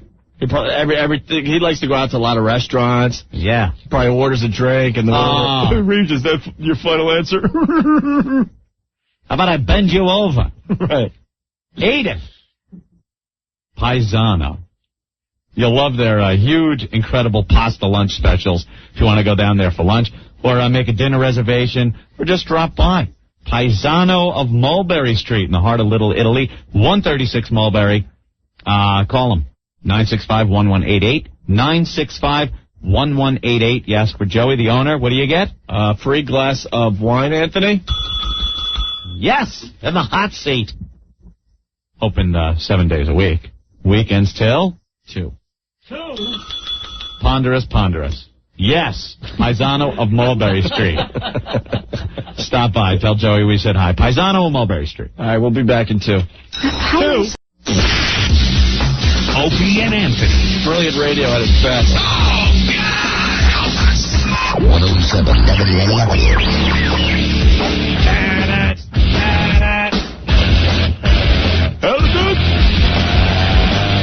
Element. 212-757-1027, Anthony. Hey, we got Bug Guy from Friday's show. Bug Guy, the guy with the bugs. Bug Guy was the hit of the show Friday, in my humble opinion. How are you, Gary? All right, how you guys doing? Pretty good. Want to thank you again for coming down with those sick bugs. No problem. I had a good time. Thank you guys, too. Yeah, It was cool. I went back home and I listened to the tape of the broadcast, and I was listening to Wendy, and oh my God, dude, she's got some blood-curdling screams. I felt so bad when I was listening to the tape. Yeah, we all did. Oh, it was horrible. It didn't sound that bad in the studio. No, we're going to replay the audio. It's pretty bad. Oh, on tape it is so bad. I think we weren't paying too much attention because we were trying to concentrate so we wouldn't puke from the smell in the studio. Yeah. So. Hey, who said they didn't have any problems with the bugs? Somebody said the chum was the worst thing. Jane. Oh, she didn't get the cockroach treatment. She didn't get. Jane was pretty... Oh no, Jane stayed the whole thing, right? Yeah, Jane was pretty cool, man. She didn't really have much of a problem with this whole thing. No, quite a trooper. Wendy was the one that was just losing her mind, and Tabitha, who we'll hear from tomorrow, she started off really cocky. By the end, she wasn't even talking anymore, and she was meditating, trying to get through it. Yeah, it was good stuff. It was a lot of fun, man. Yeah, where did you get those hissing cockroaches from? I don't know. We get them from a wholesaler. That's what we feed all our reptiles. We actually don't feed them the cockroaches. We feed them the crickets. But the cockroaches, people buy them for pets, man. Get out of here. I swear. They really do. They find them pretty fascinating. Cockroaches for pets? Yeah, they get pretty big, too. Those are like half size. No They get way. bigger. They get bigger. Are they going to multiply? Because I'm sure we didn't get all of them. I don't know. I think they're going to breed with the New York City cockroach. You're going to have some sort of mutant cockroaches running around. Oh, man, no one thought of that. They might live off of that gook that was in the barrels, too. That could be... Ugh. Yeah, by the way, everyone getting their cars downstairs today, we apologize. Yeah, it stinks in the garage. I guess they put the barrels down there to store them. Yeah, we found out that the garbage man didn't come today. It reeks in the basement, man. Oops. Sorry about that. He probably knew what he was going to pick up. Yeah. But, man, you were the hit, Gary. You were the hit. Cool. Anytime, guys. All right. Good Take job. care. Top notch. Top notch. Thanks for checking in. Adios. There he goes. Do we have time to play one more clip from the 55-gallon drum challenge, Anthony? I think so. All right, we'll play one more, and then we'll get into what did we learn on the Opie and Anthony show. All right, here it is. Opie and Anthony. We punish ignorance. Hey, ass, turn down your radio. 1027 WNEW. Another highlight from the 55-gallon drum challenge. But not the real blood-curdling scream. No, we'll get to those tomorrow, finally. You're not going to believe it if you missed it, but it was funny. You could hear it in our voices that we were just getting pissed. You know when, like, one of your buds, like, he farts so bad that you just get pissed? You're like, what the hell, man? We had that feeling on Friday. The smell was getting so bad, we were just getting pissed. All right, Ann, let's play a quick round of What Did We Learn on the Opie and Anthony show today. Good start to another week of radio. Let's see. I learned that the British have a problem with being the villains during a Revolutionary War movie. Joey from the Bronx. Today I learned on the weekend NEW DJs are worse than college DJs. Yes. For the most part, that is correct. That's true. Sumo from Connecticut. I learned what the death penalty is. Very good. Don from Jersey. Today I learned that Opie really wants to be a black man. Could it be because Sandy wants a white guy who is hung like a black man? Joe from Queens. Today I learned that Anthony got his first haircut since before the moon landing. Yes. And somebody else saying they learned I paid salon prices for my haircut. Paul, what's up? Hey, guys, what's up? How are you? Yeah, I learned two things. I learned that the new #1 morning show in New York City is The Schleeler and the Lawyer. Yeah. And I learned that you guys only started 2 for Torture Women and WrestleMania tickets. Yeah, that's true. That's pretty A much little obscure one for you, boys. That's good. Take it easy. Thank you. E-Man from Jersey checking in saying that I learned that the Schweely and the Lawyer show beats Imus in the ratings for people who weren't rated for the ratings. Right. It's plain English. That guy was out of his mind. Schweely and the Lawyer. That was pretty funny. Let's go to Vinny. Vinny, what did you learn today? I learned that there's no honor among DJs in New York City. What do you mean? I mean, I think you guys are genuinely funny. And even when you get a little outlandish with this Bizarro stuff, but to diss Vince Skelton and Eddie Trunk is just off the hook. We didn't diss Eddie Trunk. We didn't mention anyone by name. Oh, I'm sorry. Anthony, but you were definitely alluding to Vince Skelton. I'll personally go on record as saying Vince Skelton's an effing tool. And I'll back Ed up on that, too, but we never said anything about Eddie. All right. I live in Wandsworth next to the track, so you might hear a train go through. You're the guy that listens to Vin? Well, I grew up in Massapequa, and I used to listen to Vin all the time. And he has shaped music. You have to give him those props. Does he honestly think he's doing anything special? Well, anyone can do that show. I can't listen for more than, I swear to you, and I'm not exaggerating, this isn't a joke, a minute. I've tried. I've been Sunday night driving home from something. I put on NEW for a minute, and I'm like, either he's babbling about something, I don't know what he's talking about, or he's playing some song from the 40s or something. I'm out of there. I punch out so fast. Well, you save some money on therapy that way. You listen on Sunday night. He's too cool for this friggin' room. He's too cool for the people that work here now. He disses and badmouths talk radio and this whole format in newspaper articles. He could go F himself. Go to the internet radio like you've been doing. Have 200 people at a time, tops, listening to you before it's got a buffer and clips out on you. That's 10 times the people that are probably listening on NEW. I don't understand why he keeps renewing his contract if he doesn't want to be here and he talks bad about Ant and I and everyone else that works at this damn station. Then leave. Go away. Go away with the rest of the friggin' fossilized crap Fs that worked here when we got here. All right, well, I apologize for the Eddie Trunk. I thought that you said his name, but he's doing a great thing going on. No, we never mentioned him. That's the only thing that has any bit of structure on the weekends is his show. That's fine. But as far as Vin goes, he could suck it. This radio station flat out blows on the weekends. All right, guys. Thank you. And Vin thinks he's doing something special. He's not doing anything special. Thank God they got those bumps on the when you change lanes on the expressway. When I was listening to Vin for a minute, I dozed off. And, well, I discovered one of the new I was back away. I wouldn't have heard on regular, You could get a retarded kid to come in here with a bunch of albums from a bunch of different eras, and it would sound exactly the same. Wow, it's so cool because it's eclectic, Opie. It's not eclectic. It's just you throw some crap on from the 40s and then throw some on from the 80s, and you're a genius? And then babble about something I don't even understand? Get guests in here that people don't even know who they are? Well, and then badmouth the format of this station that is trying to pull it out of a 23rd place toilet and doing better than anybody's done at this station in years. Well, F off. You give props to Howie. And I understand that, but I think in the same way you should definitely give props to Vince. No way. No. Because I don't think you can't your even program compare. would be Howard did something in this medium. You can't compare Howard and Vince Scelsa. Jesus Christ. You go all the way back to... Vince plays records, dude.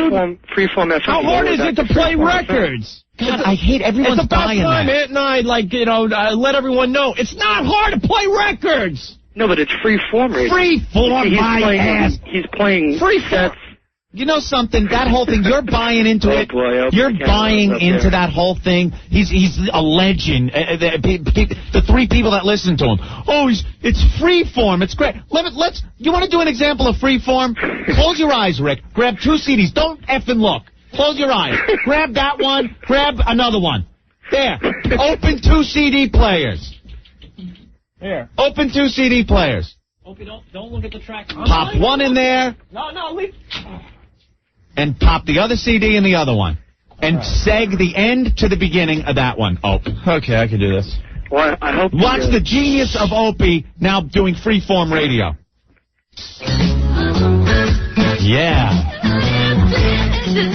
Oh, Rick. That's something like you would play, too.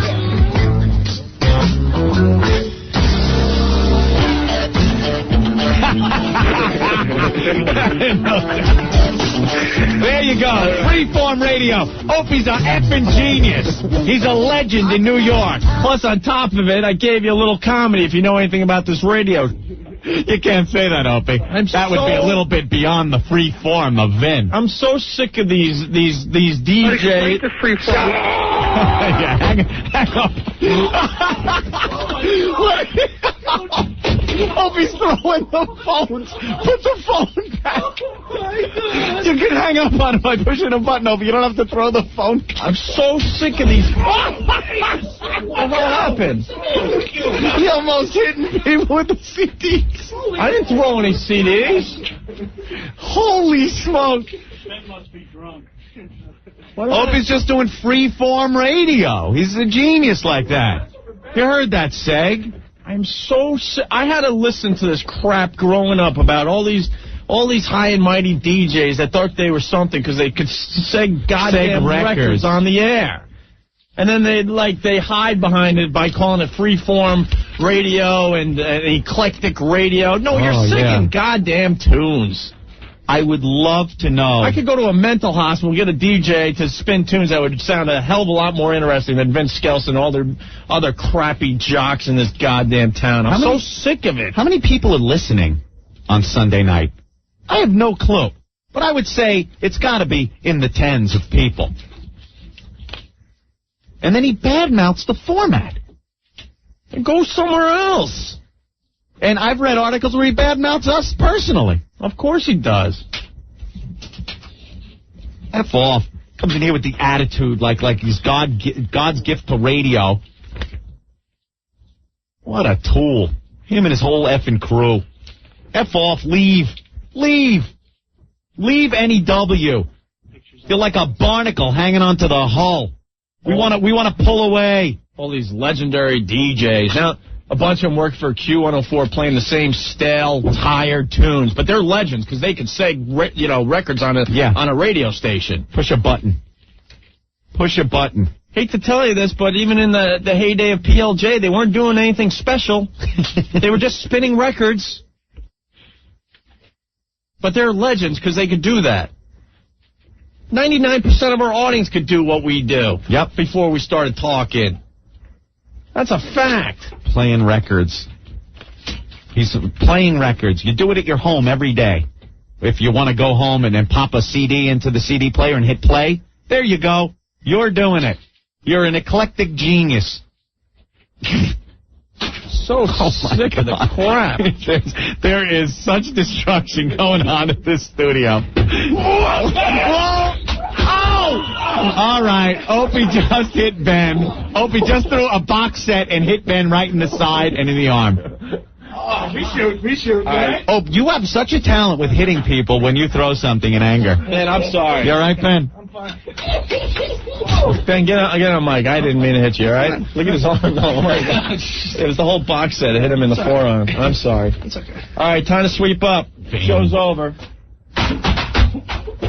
You got so many broken CDs here again. Joey, if it wasn't for Vin and the other old jocks, you wouldn't have a job. F me and go suck it. Because that isn't even the...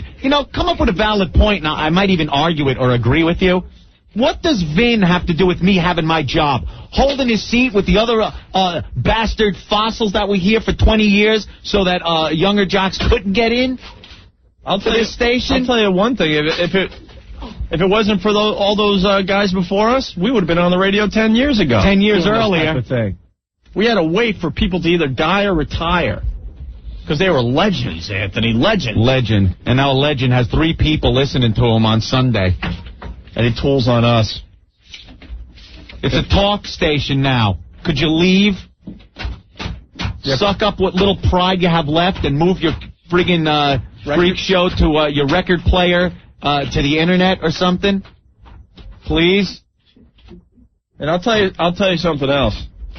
That whole wall of CDs is going to go very soon. Yep. Very soon. We're going to force this stupid station's hand to do something on the weekends that makes sense. And if I was Vince, I would hide his vinyl. Yeah. The vinyl's next. Hide your vinyl. Take it home with you. Do something. Because I swear to God, that'll sound really good smashing over this console. I don't care what kind of collector's item it is. And those turntables over there, too. I want to make a pottery wheel out of it. I want to get some clay. Can we make clay? We'll get some whores up here, and we'll play Ghost. We'll do the scene from Ghost. We'll slap some clay, we'll have them make pots, we'll feel some boobs, and ruin the turntables. No, Opie, no! No, you don't throw that.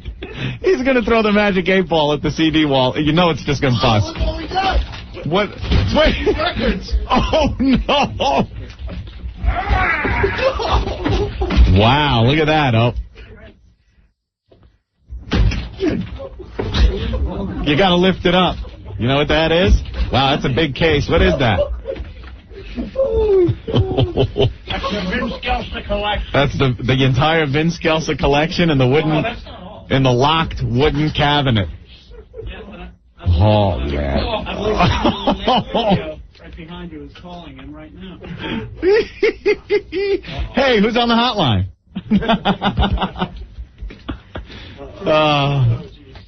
No, Opie, no. Oh, my God. Put that thing, it's going to break. Oh, my God. Oh, my God.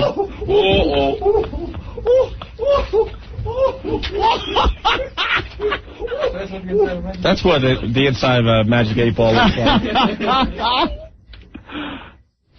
Yeah, could you just leave? You love the internet radio thing, the internet, like you wrote about. He did an interview in some paper. I don't even know what it is, but someone sent it to us. And he's totally trashing the format of this station and trashing what people on this station are trying to do. You go screw. Leave then.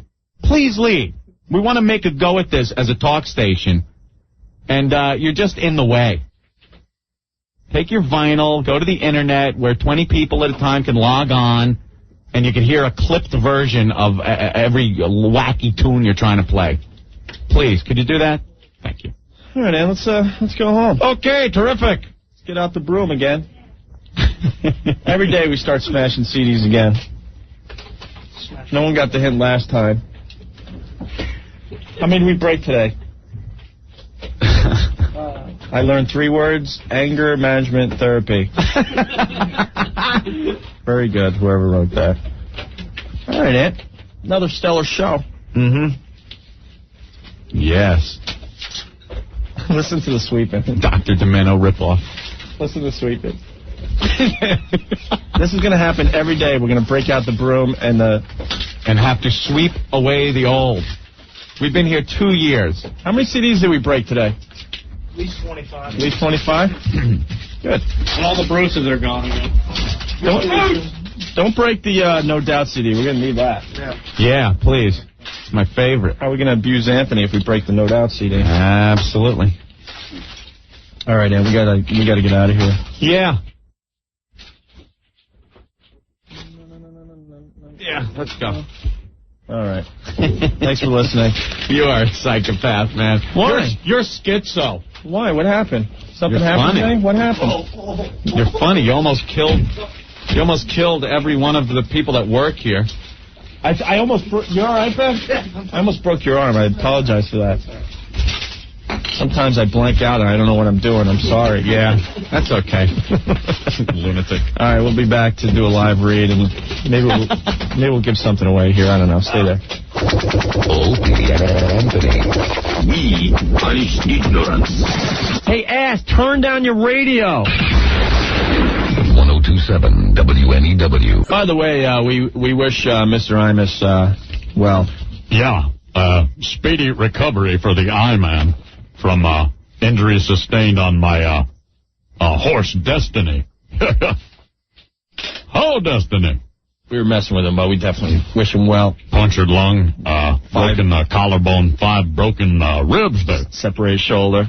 I crushed my big fag cowboy hat. He's a mess, and we wish him well, okay? Poor Imus. Anthony, goofball.com. Yes, time to goof off and have fun. You're working too hard, aren't you? You know what you do? Go to goofball.com, your one place to stop on the internet to take time out for really fun, a fun break. Break from the daily grind. It's free. It's easy to use. They have the internet's largest joke database, thousands of hilarious audio and video clips. I was just on there, and there's nudity, people. I just saw some celebrity nudity shower scenes and waterfall scenes. It's really cool. Goofball.com. Loads of outrageous cartoons, photos that will make you want more. Goofball's famous uncensored section. That's the one I went to. It's almost too good to be true. Nude celebrity shots, twisted videos. It's going to make you forget work. F work. Put this in your favorites. Goofball.com. It's the #1 humor site on the internet. Go there today. Goofball.com, your portal to stupidity.